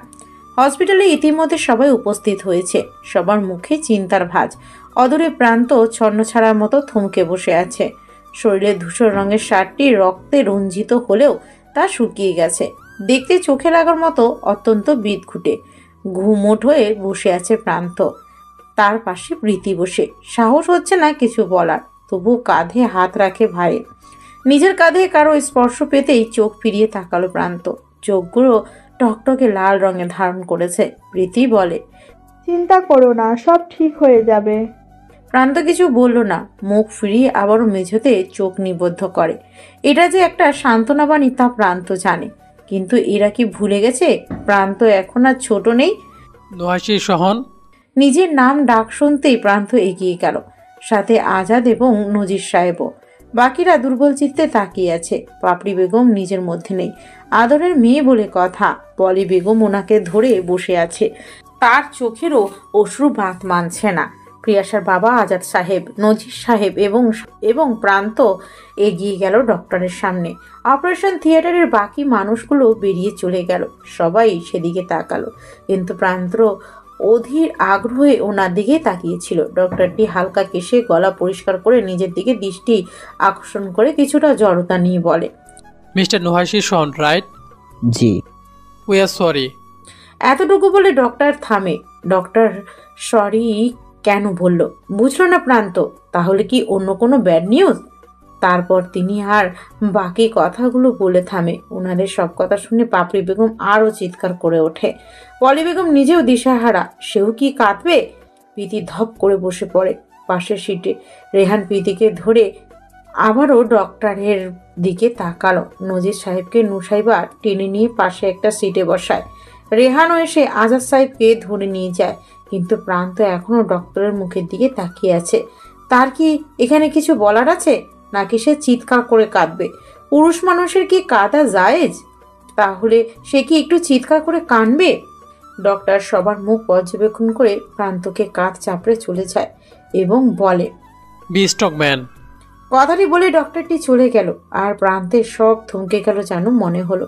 কি হলো কিছুই বুঝতে পারল না। প্রান্তের মনে হচ্ছে তার সাথে সাথে এই দুনিয়াও দুলছে। সে ওখানেই ধপ করে বসে পড়ে। এসব ভুল তার। সে যদি প্রিয়াশাকে একা রেখে না যেত তাহলে এমন কিছুই হতো না। না এত কিছু হারাতে হতো। প্রিয়াশাকে একটু আগে কেবিনে শিফট করা হয়েছে, কেউ দেখতে যাওয়ার সাহস করে তুলতে পারছে না। প্রান্ত এখনো আগের মতোই হতভম্বের মতো বসে আছে, যেন মনে হচ্ছে একটি নির্জীব জীব অথবা শরীর। মনকে শক্ত করে প্রান্ত কেবিনের দরজা ঠেলে ভিতরে প্রবেশ করে। এই রুমটাতেও কড়া ফিনাইলের গন্ধ। প্রান্ত নিজের নড়বড়ে পা নিয়ে বেডের বোর একটা চেয়ার টেনে বসে। প্রিয়াশা গভীর ঘুমে আচ্ছন্ন। প্রান্ত বসে ওর মুখটা ভালোভাবে পর্যবেক্ষণ করে। মুখটা কেমন কালচে হয়ে গেছে। মাথার দিকটায় বড় একটা সফেদ ব্যান্ডেজ, সাদা একটা চাদর শরীরের উপর দিয়ে পুরো শরীর ঢাকা। হাতে একটা ক্যানোলা, তাতে একটা স্লাইন এবং অন্যটিতে ব্লাড দেওয়া হচ্ছে। প্রান্ত প্রথমে ওকে ভালোভাবে পর্যবেক্ষণ করলো, তারপর তার উদরের দিকে তাকিয়ে রইল। কিছু সময় পর কিছু পর্যবেক্ষণ করে আর তাকিয়ে রইতে পারলো না। তার চোখ জ্বলছে। এই বুঝি অসুর বদলে রক্ত গড়িয়ে পড়বে। ঠোঁট কামড়ে কান্না আটকালো। তার এখানে বসে থাকার সাহসে কুলাচ্ছে না। তখনই মনে পড়ল ডক্টরের বলা কথা, তখনকার কথা। আপনার ওয়াইফ আউট অফ ডেঞ্জার হলেও she was pregnant and we are sorry for আমরা ওই ফিটাসকে বাঁচাতে পারিনি। সেটার ওরা অ্যাক্সিডেন্ট হওয়ার সময় মৃত্যু ঘটেছে। চোখ বুঝলো প্রান্ত। চোখের কার্নিশ পেয়ে এক ফোঁটা জল পড়ার আগেই তা মুছে নিল। তার অংশ তার ভুলের কারণে গেছে। সে হত্যাকারী। সে কখনো এটা প্রিয়াশাকে বলতে পারবে? সে তো আসামি। সে আর ভালোবাসতে পারল কই? নিজের কাছে নিজেকে নিকৃষ্ট মনে হচ্ছে। প্রিয়াশাকে ছোঁয়ার সাহস পেল না। তার উদরে যেখানে তার অংশ এসেছিল সেখানে হাত দিতে ইচ্ছে হচ্ছিল খুব, কিন্তু পারল না। অপরাধী মনে হচ্ছে নিজেকে। তাই ধূপধাপ পায়ে আবারও কেবিন প্রস্থান করে বাহিরে এসে একটা সিটে বসে পড়ে। প্রান্ত বাহিরে এসে বসার কিছুক্ষণ পরে আবারও সেই ডাক্তারটি এসে জিজ্ঞেস করে, কেস ফাইল তো করেছেন তাই না? প্রান্ত কিছুটা অবাক গলায় জিজ্ঞেস করে, কিসের কেস? আশ্চর্য, এখন কেস ফাইল করেননি? এটা তো রোড অ্যাক্সিডেন্ট কেস এবং শি ওয়াজ প্রেগনেন্ট অ্যান্ড এটা এক প্রকার অ্যাটেম্প্ট টু মার্ডার কেস। আমরা আগে বলিনি কারণ তখন ইমার্জেন্সি ছিল। আর আমি ভেবেছিলাম আপনারা বুদ্ধিমান লোক কেস ফাইল করেছেন, অথচ আপনি এখনও কেস ফাইল করেননি। তাড়াতাড়ি করুন, নাহলে ওনাকে ডিসচার্জ করে দিতে আরও দেরি হবে। ডক্টরের কথা শুনে ভঙ্গুর দৃষ্টিতে চাইল। চোখের ভাষা হয়তো তিনি বুঝতেই, তাই কিছুটা সান্ত্বনা দেওয়ার মতো করে বললেন, বি স্ট্রং মিস্টার নুয়াইশির। সামনে আপনার আরও ধৈর্য পরীক্ষা দিতে হবে। আশা করি আপনার ওয়াইফের মেডিকেল টেস্ট রিপোর্টগুলো দেখেছেন। প্রান্ত শুধু মাথা নাড়ালো। তা দেখে ডক্টর চলে গেল। আজ এক সপ্তাহের মতো হলো প্রিয়াশাকে বাড়িতে শিফট করা হয়েছে। তবে লক্ষণীয় ব্যাপার হলো প্রিয়াশা আগে থেকে চুপচাপ হয়ে থাকে এবং কারোর সাথে কোনো কথা বলে না, এমনকি প্রান্তের সাথেও না। যদিও এই ব্যাপারে ডক্টরের সাথে ওর কথা হয়েছে, উনি জানিয়েছেন এই সময় এমনটা হওয়া স্বাভাবিক। প্রিয়াশা কিছু ট্রমাটাইজ হয়ে আছে, আস্তে আস্তে রিকভারি করবে। সকালবেলা প্রান্ত যখন ভার্সিটি যাবার জন্য রেডি হয়, তখন প্রিয়াশা প্রান্তের দিকে তাকিয়ে বলে, আচ্ছা, আমার বাচ্চাটা ঠিক আছে তো? আয়নার সামনে দাঁড়িয়ে কেবলই চুলে হাত লাগিয়েছিল প্রান্ত। প্রিয়াশার মুখে এমন কথা শুনে কিছুটা চমকে ওঠে। ওর দিকে ঘুরে বলে, কি? আমার বাচ্চা? কথাটা অন্তদন্ত হয়েই বিছানা থেকে নামে। তারপর বেডের পাশে বেডটি টেবিলের শেষের ডয়ার খুলে সব কিছু হাতাতে থাকে, যেন মনে হচ্ছে প্রয়োজনে কিছু একটা খুঁজছে। প্রান্ত ওর এহেন আচরণে জিজ্ঞেস করে, কি হয়েছে? কি খুঁজছিস তুই? আমাকে বল, আমি খুঁজে দিচ্ছি। তবুও প্রিয়াশা ওর কথা পাত্তা না দিয়ে নিজের কাজেই মন দিয়ে খোঁজে এবং যে জিনিসটা খোঁজে সেটা কিছুক্ষণের মধ্যেই পেয়ে যেতেই প্রিয়াশার মুখ উজ্জ্বল হয়ে ওঠে এবং তা প্রান্ত ওর সামনে বাড়িয়ে দেয়। প্রান্ত প্রিয়াশার হাতের জিনিসটা দেখে কিছুটা স্তম্ভিত হয়ে যায় এবং সাথেই তার চোখ ছলছল করে ওঠে। সে কি উত্তর দেবে? তাই প্রান্ত প্রিয়াশাকে শক্ত করে জড়িয়ে ধরে। প্রিয়াশা থমকিত গলায় জিজ্ঞেস করে, কি হয়েছে আপনার? বাচ্চাটা ঠিক আছে তো? বলুন না, ও ঠিক আছে? প্রান্ত কোনো উত্তর দিতে পারে না। তাই প্রিয়াশাই রেগে গিয়ে মুখ তুলে কিছুটা শক্ত কণ্ঠে জিজ্ঞেস করে, কি হলো বলুন? আমার ওর কিছু হয়নি তো? প্রান্ত শুধু মাথা নাড়িয়ে না বোঝায়। অমনি প্রিয়াশা হাউমাউ করে কান্না করে ওঠে এবং প্রান্তকে আবারও জড়িয়ে ধরে চিৎকার করে বলে ওঠে, আমার বাচ্চাটা, প্রান্ত আমার বাচ্চাটা নেই, আমার ও আর নেই। প্রান্ত কি জবাব দেবে, উত্তর খুঁজে পেল না। সে চুপচাপ প্রিয়াশার কান্না সহ্য করে নিচ্ছে। তারও তো কলিজা ছিঁড়ে যাচ্ছে। প্রিয়াশার হাতের এই কিটটা দেখে হৃৎপিণ্ড ছিঁড়ে যাচ্ছিল, কিন্তু সে এখানেই অসহায়। প্রিয়াশার কান্নার জোর বেড়ে যাচ্ছে। প্রান্ত মাথায় হাত বুলিয়ে শান্ত করার চেষ্টা করছে। এরই মধ্যে তার ফোনটা বেজে ওঠে। প্রথমবারে প্রিয়াশা আষ্টেপৃষ্টে জড়িয়ে থাকার কারণে খুব একটা ইচ্ছে হলো না কলটা রিসিভ করার। কল কেটে যাওয়ার পর আবারও দ্বিতীয় কল আসতেই মনে হলো ইমার্জেন্সি কল হতে পারে। তাই প্রিয়াশাকে বিছানায় বসিয়ে রেখে ড্রেসিং টেবিলের থেকে ফোনটা কানে তুলল।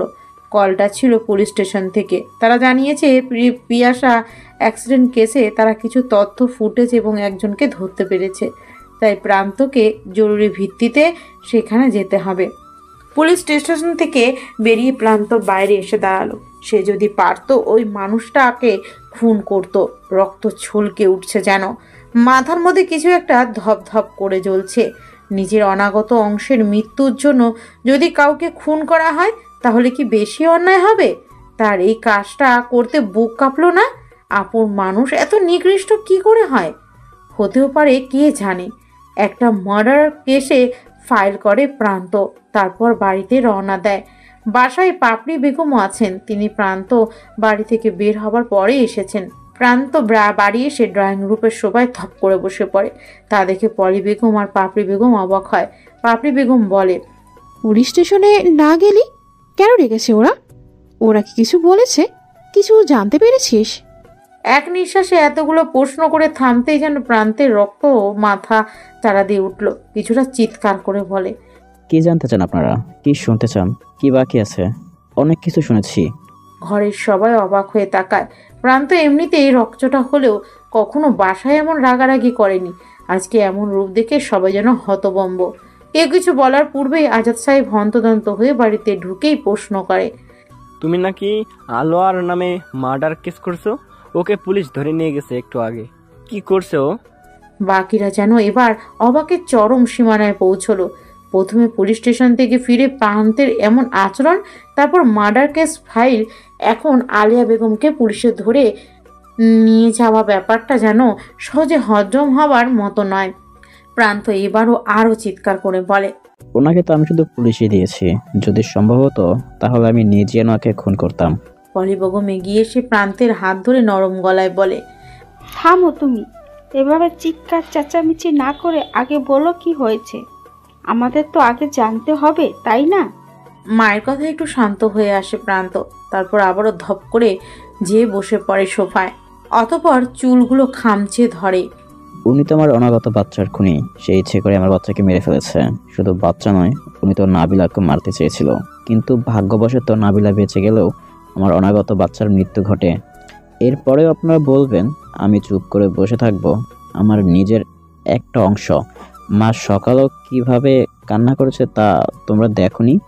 ওর চোখের ওই আকুলতাও দেখোনি? ও জানতো বাচ্চাটার কথা। আমি নিজেই তো ওর চোখের দিকে অপরাধ বোধের কারণে তাকাতে পারছি না, আর সেখানে উনি এমনটা করে বেঁচে যাবেন ভেবেছেন আপনারা আমি জানতে পারবো না? পলি বেগম অধৈর্য হয়ে জিজ্ঞেস করে, কিন্তু উনি এমনটা কেন করবে? তার উত্তর দেবে খালা আর খালু। তারা নিশ্চয়ই এর উত্তর ভালো করেই জানেন। এই কথা বলেই প্রান্ত পাপড়ি বেগমের দিকে তাকায়। আর পাপড়ি বেগমের কাছেও সবটা পরিষ্কার হয়ে যায় এবং কিছুটা অস্পষ্টভাবে উচ্চারণ করে, সম্পত্তি?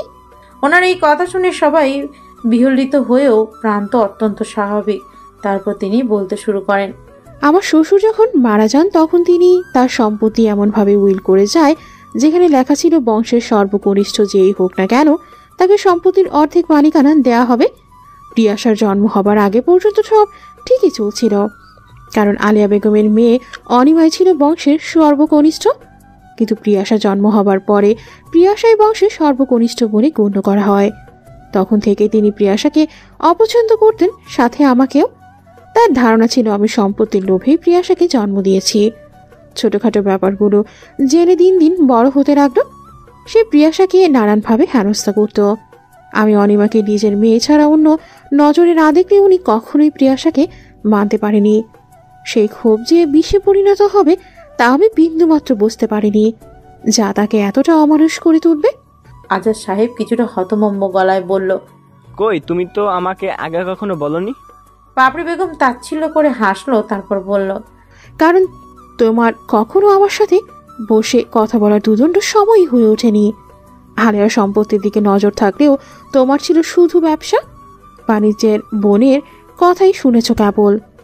নিজের বোনের যে বিষাক্ততা তোমার মেয়ের প্রতি, তা কখনো টেরই পাওনি। প্রান্ত আর একটা কথাও বলেনি। নিজের ঘরে যেয়ে দেখলো প্রিয়াশা ঘুমিয়ে আছে। সে নিজেই প্রিয়াশাকে ঘুম পাড়িয়ে গেছে। এখনো উঠিনি দেখে কিছুটা নিশ্চিন্ত হলো। তারপর কাবার্ড থেকে নিজেদের জিনিসপত্র নামিয়ে তা ব্যাগ প্যাক করে নেয়। প্রান্ত আগেই ধারণা করেছিল এমন কিছু হবে, তবে যে এতটা ভয়ঙ্কর হবে তা সে কল্পনায়ও ভাবেনি। সম্পত্তির জন্য মানুষ কি না করতে পারে। প্রান্ত একটা দীর্ঘশ্বাস ফেলে ততক্ষণে তার ব্যাগ গোছানো শেষ। বিকেলের আকাশটা মেঘলা। সেদিনই প্রান্ত প্রিয়াশাকে নিয়ে বাসা ছেড়েছে। বাসা থেকে বের হওয়ার সময় একটু ঝামেলা হয়, কিন্তু অ্যাক্সিডেন্টের জন্য প্রিয়াশার ফুপু জড়িত তা একবারও উঠায়নি। কেউ চায় না প্রিয়াশা এই ব্যাপারে জানুক। ও জানলে আরও মানসিকভাবে ভেঙে পড়তো। প্রিয়াশা আগে থেকেও কেমন চুপচাপ হয়ে গেছে। প্রান্ত ভার্সিটি থেকে ছুটি নিয়েছে। এখন পুরোটার সময় প্রিয়াশাকে দেখে রাখা উচিত। প্রিয়াশা এক ধ্যানে বাইরে তাকায় থাকে। মাঝে মাঝে মায়া হয় মেয়েটার জন্য। প্রান্ত কখনই এমন মনমরা মেয়েটিকে ভালোবাসেনি। সে তো হাস্যোজ্জ্বল প্রিয়াশাকে ভালোবেসেছিল, যে সব সময় তার আশেপাশে ঘুরঘুর করত। আর এখন কেমন চুপচাপ থাকে, অসহ্য ঠেকে সব। পাবলিকে পড়ার ইচ্ছে ছিল প্রিয়াশার, কিন্তু এত কিছুর মাঝে সব ভেস্তে গেছে। তাই প্রান্ত বুদ্ধি করে তার ভার্সিটিতে প্রিয়াশাকে ভর্তি করিয়ে রেখেছে। আর নিয়মিত চেক আপ থেকে শুরু করে প্রিয়াশার ভালো মন্দ নিজ হাতে সামলায়। সেদিন রাতে ঘুমের মাঝে চিৎকার করে উঠে বলে, আমার বাচ্চা। তারপর আবারও চিৎকার দিয়ে কাঁদে। অস্বাভাবিক আচরণ। প্রান্ত কখনোই বিরক্ত বোধ করে না, নিজ হাতে তাকে সামলায়। সেদিনও পিয়াসাকে বুকে টেনে নিয়েছে, বুঝিয়েছে, মাথায় হাত বুলিয়েছে। প্রান্ত মনে মনে চিৎকার করতে চায়। একদিন নিজের অংশ হারানো, আর একদিকে নিজের ভালোবাসার মানুষটির এই অবস্থা। কে পারবে নিজেকে শক্ত রাখতে? তবুও প্রান্ত মনকে শক্ত করে সামলায় সব। এছাড়া কোনো উপায় নেই। লাবণ্যের সাথে কথা বলেছিল ওই দিন। ফ্ল্যাটটা ওরই। হুট করে বাসা ছেড়ে বাসা পাওয়াটা অসম্ভব প্রায়। আর প্রান্ত বাহিরে থাকার ফলে কাছের পরিচিত বা ঘনিষ্ঠ কোনো বন্ধুও নেই। প্রান্ত চায় না বাড়ির কারো ছায়া পড়ুক প্রিয়াশার উপর। তাই লাবণ্যকে কল দিয়েছিল সেদিন, এবং লাবণ্য জানায়, আমার এক স্বামী তাকে এই ফ্ল্যাটটা দিয়েছিল, কিন্তু কখনো তা থাকা হয়নি। পরে রয়েছে, যদি তোর অসুবিধা না হয় এখানে থাকতে পারিস। প্রান্ত কিছু সময় গাড়ি গড়িমসি করে তাতে লাবণ্য আবারও বলে, হুট করে বাসা পাওয়াটা সম্ভব নয়। আরও নাজির সাহেব বা আজাদ সাহেবের কোনো সাহায্য নিবি না। তাই প্রয়াসার আপন ভেবে যেন প্রিয়সাকে নিয়ে এখানে থাক। প্রান্ত ভাবে আসলে মাসের মাঝে কোথাও বাসা পাওয়াটা সম্ভব নয়। হুট করে কি আর বাসা পাওয়া সম্ভব? আর প্রিয়াসার অবস্থাও খুব একটা ভালো নয়। ওকে একটা ভালো পরিবেশ দেওয়া দরকার। যেন তেন জায়গায় বা পরিবেশের সাথে মানানো সম্ভব নয়। শেষে লাবণ্য এটাও জানায় তার ডেলিভারির সময় এসে পড়েছে। আর 15-20 দিন পরেই তার ডেলিভারির ডেট। যেহেতু লাবণ্যের বাবা মারা গেছে কিছু বছর আগে, এখন তার মা ছাড়া অভিভাবক বলতে আর আপন কেউ একজন নেই। তাই প্রান্তকে বলে যেন তার ডেলিভারির সময় প্রান্ত যেন লাবণ্যের মায়ের সাথে থাকে। প্রান্তও থাকবে বলে জানায়। সে যতটুকু পারবে সাহায্য করবে। অতটুকু কথা বলেই তাদের কথোপকথন ওইখানে শেষ হয়। আর কল আসেনি। তাই প্রান্তের ওর কথা হুট করে মনে পড়তেই প্রান্ত বিছানা থেকে ফোন তোলে। একটু আগে প্রিয়াশাকে খাইয়ে ঘুম পাড়িয়েছে। মেয়েটা শুকিয়ে একেবারে কাঠ। এখন আর আগের মতো গুলুমুলো নেই। চোখের নিচে কালি জমে গেছে। ঠোঁটগুলো কেমন নিষ্প্রাণ লাগে। প্রান্তের চোখ জ্বলে ওঠে। তারপর সময় নিয়ে প্রিয়াশার পাশে বসে ডায়াল করে লাবণ্যের নাম্বার। সময় দেখে বিকেলের কালো হয়েছিল এবং সন্ধ্যা নামবে ভাব। এখন যেন আকাশটা রক্তভাব ধারণ করেছে। প্রিয়াশাকে ডাক দিয়ে দেওয়া উচিত। এসব ভাবতে ভাবতেই ওপাশ থেকে কল রিসিভ হয়। লাবণ্য সালাম দিতে প্রান্ত জিজ্ঞেস করে, কেমন আছিস? ভালো, তোরা? আগের মতোই। সময় পাচ্ছি না তোর যে একটু খোঁজ নেব। জানিসই তো নাবিলার কি অবস্থা। হ্যাঁ, ওদিকে খেয়াল রাখ। এতটুকু বলেই থামে লাবণ্য। এরপরে কি কিছু বলা লাগবে বা কিছু? ও ভাবতে ভাবতেই প্রান্ত আবারও জিজ্ঞেস করে, কি করছিলি? লাবণ্য কেবলই ব্যাগ গুছিয়ে বসেছিল, তখনই প্রান্ত কল দিয়েছিল। তাই লাবণ্য নিজের গোছানো ব্যাগের দিকে তাকিয়ে বলে, ডেট চলছে, জানাসনি তো? 2 দিন ধরে শরীরটা ভালো লাগছে না। মা বললো বাসায় তো কোনো পুরুষ মানুষ নেই, তাই আগে যেন হসপিটালে চলে যাই। ও, কখন যাবি? ওনাদের সাথে কথা হয়েছে? একটু পর যাব। ওনারা বলছে আগে হসপিটালে যেতে বলেছে, তারপর ওনারা জানাবে। ও, তাহলে আমি কি আসবো? এবার একটু থামলো লাবণ্য। তার কি প্রান্তকে আসতে বলাটা উচিত? কিন্তু তার থেকে তো নাবিলার বেশি প্রয়োজন ওকে, তাই একটু ভেবে উত্তর করলো, এখন আসার দরকার নেই, আমি যাই আগে, তারপর দেখি ওনারা কি বলেন। ডেলিভারির সময় আসিস। প্রান্ত কিছু বলল না। এরই মধ্যে লাবণ্যকে ওর মা ডাক দেয় এবং লাবণ্য আবারও বলে, আচ্ছা রাখি, মা ডাকছে রে, দোয়া করিস আর নাবিলাকে দেখে রাখিস। প্রান্ত হু করে কল কেটে দেয়। সন্ধ্যার আজান দিচ্ছে, তাই প্রিয়াশাকে ডাকে প্রান্ত। আলতো করে চোখ খুলে তাকায় প্রিয়াশা, তা দেখে হাসে প্রান্ত, তারপর বলে, ও, আজান দিচ্ছে? হুম। কেন? এমনি। প্রান্ত কিছু না বলে প্রিয়াশাকে আলতো হাতে উঠিয়ে বসায়, তারপর সামনের ছোট চুলগুলো কানে গুজে দিয়ে বলে, ছাদে যাবি? হুম। তাহলে? প্রিয়াশা কিছু বলে না, উঠে ওয়াশরুমের দিকে চলে যায়। প্রান্ত তাকিয়ে থাকে। এমন নতুন না, অ্যাক্সিডেন্টের পর আর বাচ্চাটা চলে যাবার পর অস্বাভাবিক আচরণ এবং পাগলামি দুটোই যেন বেড়েছে। বয়স কম, ট্রমাটা ভালোই কাবু করেছে। প্রান্ত উঠে বারান্দায় এসে দাঁড়ায়। আকাশটা অন্ধকারের সাথে সাথে মেঘলা হয়ে আছে, কোথায় হয়তো বৃষ্টি হবে। প্রিয়াশা ওয়াশরুম থেকে বেরিয়ে কাউকে না দেখে কপাল কুঁচকায়, তারপর ধীর পায়ে রুমের বাহিরে তাকায়। না, বসার রুমে নেই। কিচেনটাও এখান থেকে দেখা যাচ্ছে, তার মানে সেখানেও যায়নি। তাই আবারও রুমে এসে বারান্দায় এসে পিছন থেকে প্রান্তকে জড়িয়ে ধরে। এই অসুস্থতার পর এই প্রথম মনে হলো সাবলীলভাবে প্রান্তকে জড়িয়ে ধরল প্রিয়াশা।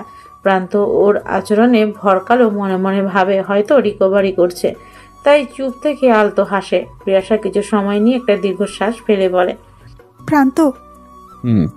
চুপ থাকে প্রিয়াশা, তাই প্রান্ত ওর হাত ধরে নিজের সামনে এনে ওর দিকে তাকায়, তারপর কপালে ঠোঁট ছুঁয়ে জিজ্ঞেস করে, কিছু বলবি? প্রিয়াশা কিছু সময় চুপ থেকে কিছুটা আবদারের সুরে বলে, আমার একটা বাচ্চা চাই প্রান্ত, এনে দেবেন? প্রান্তের হাত থমকে যায়। এ কেমন আবদার? বাচ্চা কি চাইলেই আনা যায়? প্রান্ত প্রিয়াশার মুখের দিকে তাকায়। প্রিয়াশাও তার উত্তরের অপেক্ষায় ওর মুখের দিকে তাকিয়ে আছে। কিন্তু কিছু বলার আগেই রুম থেকে প্রান্তের ফোনটি যান্ত্রিক আওয়াজে বেজে ওঠে। প্রান্ত প্রিয়াশাকে ছেড়ে রুমের দিকে যায়, আর প্রিয়াশা ওখানে দাঁড়িয়ে থমকে প্রান্তের যাওয়া দেখে এবং তার সাথে তার চোখ থেকে গড়িয়ে পড়ে অশ্রু। প্রান্ত ফোনটা হাতে তুলে দেখে লাবণ্য কল দিয়েছে। কেমন যেন মনে হলো, তাই সময় দেখলো 6:30টার বেশি বাজে। এরই মধ্যে কলটা কেটে যায় এবং সাথে সাথেই প্রান্ত কলটা ব্যাক করে।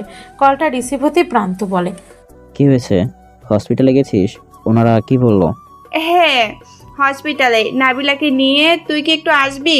থমকে চুপ থাকে প্রান্ত। এমনিতেই বাচ্চার জন্য পাগলামি করছে, তার উপরে আজকে এমনভাবে চাইলো। সে যদি ওকে নিয়ে হসপিটালে যায় তাহলে এমনও হতে পারে বাচ্চা দেখে প্রিয়াশা আবারও অস্বাভাবিক আচরণ করে। প্রান্তকে উত্তর করতে না দেখে লাবণ্য আবারও বলল, ডাক্তার বললো আজকে ইমার্জেন্সি ডেলিভারি করাতে হবে, তাই ভাবলাম তোদের আসতে বলি। এবার মস্তিষ্ক সচল হলো, তাই প্রান্ত আসছি বলে কল কেটে বারান্দায় এসে দেখে প্রিয়াশা ওখানেই বসে কাঁদছে। বুকের ভেতরটা আবারও মুচড়ে উঠল। গুটি গুটি পায়ে প্রিয়াশার সামনে বসে প্রান্ত তারপর তাকে টেনে নিয়ে বলে, লাবণ্য হসপিটালে তোকে নিয়ে যেতে বলছে, তুই যাবি? লাবণ্যর কথা শুনে প্রিয়াশা কিছুটা বিচলিত কণ্ঠে বলে, কি হয়েছে লাবণ্যাপুর? তাড়াতাড়ি চলুন। মেয়েটা কেমন অস্থির হয়ে উঠেছে। প্রান্ত প্রিয়াশাকে হাত ধরে তুলে নেয় এবং রুমে এসে ড্রেস বের করে দেয়। নিজেও কাভার থেকে ড্রেস বের করে বলে, চেঞ্জ করে নে। হসপিটালে আসতে প্রান্ত জানতে পারে কিছুক্ষণ আগে লাবণ্যের অপারেশন থিয়েটারে নিয়ে যাওয়া হয়েছে। তা শুনে প্রান্ত কিছু না বলে প্রিয়াশা উৎকণ্ঠা হয়ে বলে, আমি আপুর সাথে দেখা করব।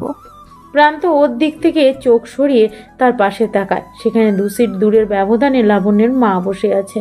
বয়স্ক মহিলা মুখের মধ্যে কেমন চিন্তিত এবং অসহায়ত্ব ভাব ভেসে উঠেছে।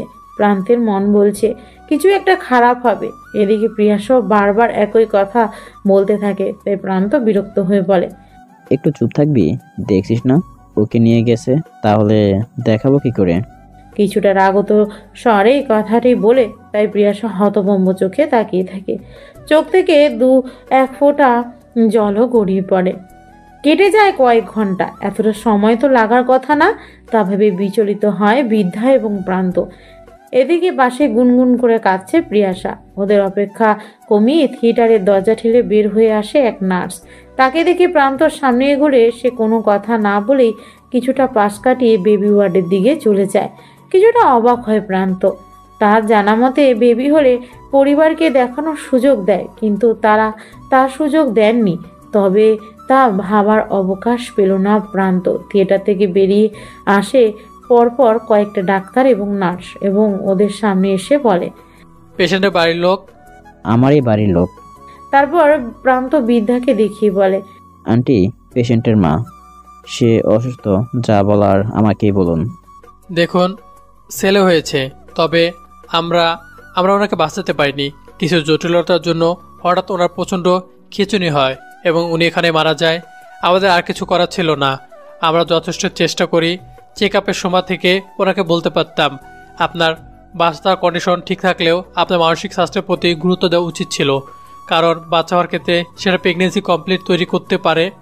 আর দেখুন, এখন সেটাই ঠিক হলো। We are sorry. আর বাচ্চাকে বেবি ওয়ার্ডে রাখা হয়েছে। সময় মতো ফর্মালিটি শেষ হওয়ার পর বাচ্চা পেয়ে যাবেন। কথাটি বলেই উনি চলে যান। ডক্টরের কথা শুনে বৃদ্ধা কান্নাকাটি করে আর প্রান্ত তাকে সান্ত্বনা দেয়। প্রিয়াসা কিছু সময় তাকিয়ে থেকে উঠে এসে জিজ্ঞেস করে, ডক্টর কি বলেছে? প্রান্ত তাকায়, তবুও জবাব দেয় না। তাই প্রিয়াসা আবারও জোর গলায় জিজ্ঞেস করে, কি বলেছে? আন্টি কাঁদছে কেন? প্রান্তের চোখ লাল হয়ে আছে। লাবণ্য তার ছোটবেলার বন্ধু। এভাবে চলে যাওয়াটা মেনে নেওয়া কঠিন। কি বলবে ও? প্রান্ত বড় একটা শ্বাস ফেলে নিম্নস্বরে বলে, লাবণ্য আর নেই। কি বলছেন এইসব? নিস্তেজ একই সাথে অস্থির শোনালো সেই কণ্ঠ। প্রান্ত আর জবাব করলো না। ওয়ার্ড বয় এসে প্রান্তকে ডেকে গেছে।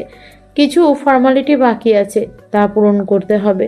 তারপর বেবি এবং লাবণ্যকে দেখা যাবে। একটু আগেই লাবণ্যকে তাদের পরিবারের কবরস্থানে কবর দেওয়া হয়েছে। লাবণ্যের বাবু পিয়াসার কাছে। পুরোটা সময় সে সামলাচ্ছে, কোনো অস্বাভাবিক আচরণ করেনি। বাসায় ওঠার পর লাবণ্যের মায়ের চিৎকার আর কান্না শোনা যায় এবং কান্নারত অবস্থায় বলতে থাকেন, আমাকে একা রেখে কই গেলি মা? বাচ্চাটা নিয়ে তোর কত স্বপ্ন ছিল, বাচ্চাটার মুখটা পর্যন্ত দেখে গেলি না। আমাদের কি হবে? এ কোন দায়িত্ব দিয়ে গেলি মা? আমি কি করব? কিভাবে পালবো রে? এ কোন শাস্তি দিলি? আরও অনেক কথা চিৎকার করে কান্নারত অবস্থায় বলে। ওনাকে থামানো যাচ্ছে না। প্রান্ত বসার রুমে বসেছিল, তবে ওনার কান্না এবং বিলাপে প্রান্তের আগের থেকেও বেশি খারাপ লাগছিল। বাচ্চাটার জন্য মায়া হলো, মা পেল না। লাবণ্যর বাচ্চা খুব পছন্দ করত। প্রান্তকে যখন বাচ্চাটার কথা জানায়, ওই দিন প্রান্ত কিছু বলতে পারেনি। শুধু লাবণ্য অনুরোধ করেছিল যেন প্রান্ত ওর মাকে বোঝায় এবং বাচ্চাটা রাখতে চায়। ওই দিনের কথাটা শুধু কানের মধ্যে বাজছে। প্রান্ত ওর মাকে বুঝিয়ে বাচ্চাটাকে বাঁচায় এবং তখন যে খুশি ছটা লাবণ্য চোখে দেখেছিল তা চোখে ভাসছে। অথচ দেখো মেয়েটার কি দুর্ভাগ্য, নিজের বাচ্চার মুখটুকু দেখে যেতে পারল না। মনের ভিতরটা গুমোট হয়ে উঠল। হয়তো মনের কোণে কেউ কাঁদছে। প্রান্ত একটা দীর্ঘশ্বাস ফেলে। ইতিমধ্যে বাড়ির অনেক মানুষ চলে গেছে। প্রান্ত তাকিয়ে তাকিয়ে দেখলো, তারপর ভাবলো তাদেরও বাসায় ফেরা উচিত। তাই উঠে এসে বৃদ্ধার রুমের দরজার কাছে এসে দাঁড়ায়। প্রিয়াসা এখনো বাচ্চাটাকে কোলে তুলে হাঁটছে। বাচ্চাটা বোধহয় ঘুমোচ্ছে। আবারও বুকের কোথাও চাপ দিল মনে হলো। এই দৃশ্য সেও দেখতো। হয়তো তার বাচ্চা আসলে, আচ্ছা ওটা বেঁচে থাকলে কতদিন হতো? প্রান্ত গোনার চেষ্টা করলো। হতো 4-4.5 মাস। তারপর মাথা থেকে ঝেড়ে ফেলে প্রান্ত দরজা নক করতেই প্রিয়াসা বেরিয়ে আসে। ও আসতেই প্রান্ত বল, নাবিলা, এখন আমাদেরও ফেরা উচিত। প্রান্তের দিকে নিষ্পাপ মুখ করে জানতে চাইল, কোথায় যাব? বাসায় ফিরতে হবে আমাদের। না, আমি কোথাও যাব না, ওকে রেখে কোথাও যাব না, ও কাঁদবে। কিছুটা আঁকড়ে ধরে জিদ করে বলে, তারপর আবারও বলে, আমি যদি বাসায় যাই তাহলে ওকে নিয়েই যাব। এখানে প্রিয়াশা অনেক জোরাজুরি করলেও প্রান্ত ওকে বুঝিয়ে বাসায় নিয়ে আসে এবং বলে সে প্রতিদিন বাবুকে দেখতে নিয়ে আসবে। বাসায় এসে প্রিয়াশা সারাদিন কান্না করে। তার কান্না থামানো যাচ্ছে না। প্রতিবারই বাচ্চাটাকে দেখার জন্য পাগলামো করতে থাকে। দিন কয়েক পর ওর পাগলামো সামলাতে না পেরে প্রান্ত বাধ্য হয়ে ওকে বাচ্চাটার কাছে নিয়ে যেত। এদিকে যাওয়ার পর বাচ্চাটাকে দেখিয়ে প্রিয়াশা একদম শান্ত হয়ে যায়, তার সাথে বাচ্চাটাও শান্ত হয়ে যায়। এরপর লাবণ্যর মা বলে, একে তো সামলাতেই পারছি না, দুজন নার্স ছিল আসছিল, সেও তো সামলাতে পারছে না, সারাদিন কান্না করতেই থাকে। আমি কি যে করি, অথচ দেখো নাবিলার কোলে কি আরামে রয়েছে। গত 3 দিন এর কান্না আশেপাশে সবাই শুনেছে। কি করব আমরা, মাথাতে কিচ্ছু আসছে না। এসব কথা শুনে প্রান্ত পিয়াসার দিকে তাকিয়ে থাকে, যে বাচ্চাটাকে নিজের বাচ্চার মতো করে আগলে রেখেছে। কিছু সময় সেই বাড়িতেই কেটে যায়। বিকেলের দিকে প্রান্তের সাহস হচ্ছিল না যে এবার প্রিয়াসাকে বাড়ি ফেরত নিয়ে যাওয়ার কথা বলার। হতাশা ঝেড়ে প্রান্ত অনেক ভেবে ছোট সিদ্ধান্ত নেয় এবং লাবণ্যের মায়ের কাছে যায় সিদ্ধান্ত জানাতে। ওনার কাছে গিয়ে প্রান্ত কিছু বলার আগেই উনি বলেন, নোয়াইশির বাবা, কিছু মনে না করলে একটা কথা বলবো? হ্যাঁ বলুন। বলছিলাম যে লাবণ্য বাচ্চাটা তোমরা নেবে? কথাটা বলতেই প্রান্ত হকচকিয়ে যা বলে, আপনাকে কিভাবে যে বলি, আপনি তোমার মনের কথা বলে দিয়েছেন। তারপর একটা শ্বাস নিয়ে বলে, নাবিলার যে অবস্থা, নাবিলার কোনোভাবে আমার মনে হচ্ছে না ওকে না নিয়ে এখান থেকে যাওয়া যাবে। আর এতদিন ধরে অসুস্থ থাকার পর কেবলমাত্র বাচ্চাকে দেখার পর আমি দেখছি যে নাবিলা একটু ভালো থাকছে। আপনি তো জানেনই লাবণ্য আমার অনেক কাছের এবং ছোটবেলার বন্ধু, তাই এই বাচ্চাটার প্রতি আমার অনেক মায়া। তাহলে আপনি যদি সত্যি সিরিয়াস হয়ে থাকেন তাহলে আমি বাচ্চাটাকে নিতে চাই, নিজের করে দত্তক নিব। লাবণ্যের মা ভাবে প্রান্ত খারাপ কিছু বলেনি। প্রিয়াসার অবস্থা আগে থেকে উন্নতি হয়েছে, সাথে সে শুনেছে প্রিয়াসার ব্যাপারে, আর তার নিজেরও অসুস্থতা বেড়েই চলেছে। একদিন তারও সময় ফুরিয়ে আসবে, তার মেয়েটার বাচ্চাটা ভালো থাকবে, সাথে মা বাবাও পাবে, কোনো কষ্ট হবে না। সে দেখে তো যেতে পারবে তার মেয়ের বাবুটা ভালো আছে। তাই কিছুটা সময় পর উনি রাজি হয়ে যান। উনি রাজি হতেই প্রান্তির চোখে একটু খুশির ছটা দেখা যায়। ও চোখ ঘুরিয়ে প্রিয়াসাকে একবার দেখে আবারও বলে, তাহলে আমি ওকে নিয়ে যাই, আর আইনি যা কাগজগুলো আছে তা যত দ্রুত সম্ভব আমি করে নেব। এসব কথা শেষ করে ওরা বাবুটাকে নিয়ে বাসায় চলে আসে। প্রিয়াসা সে তো মহা খুশি।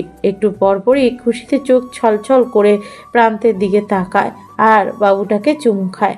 তারপর কিছুটা উচ্ছ্বাসিত কণ্ঠে বলে, আমি ওর নাম ঠিক করেছি। প্রান্ত এগিয়ে এসে প্রিয়াসার কপালে ঠোঁট ছোঁয়ায়, তারপর পাশে বসে বলে, আচ্ছা কি ঠিক করলি? নুমাইয়ের সহন প্রিয়ন্ত। প্রান্তে কিছু বলে না, শুধু আলতো হেসে ওর পাশেই বিছানায় শুয়ে পড়ে। ওখান থেকেই বাইরে আকাশের দিকে তাকায়।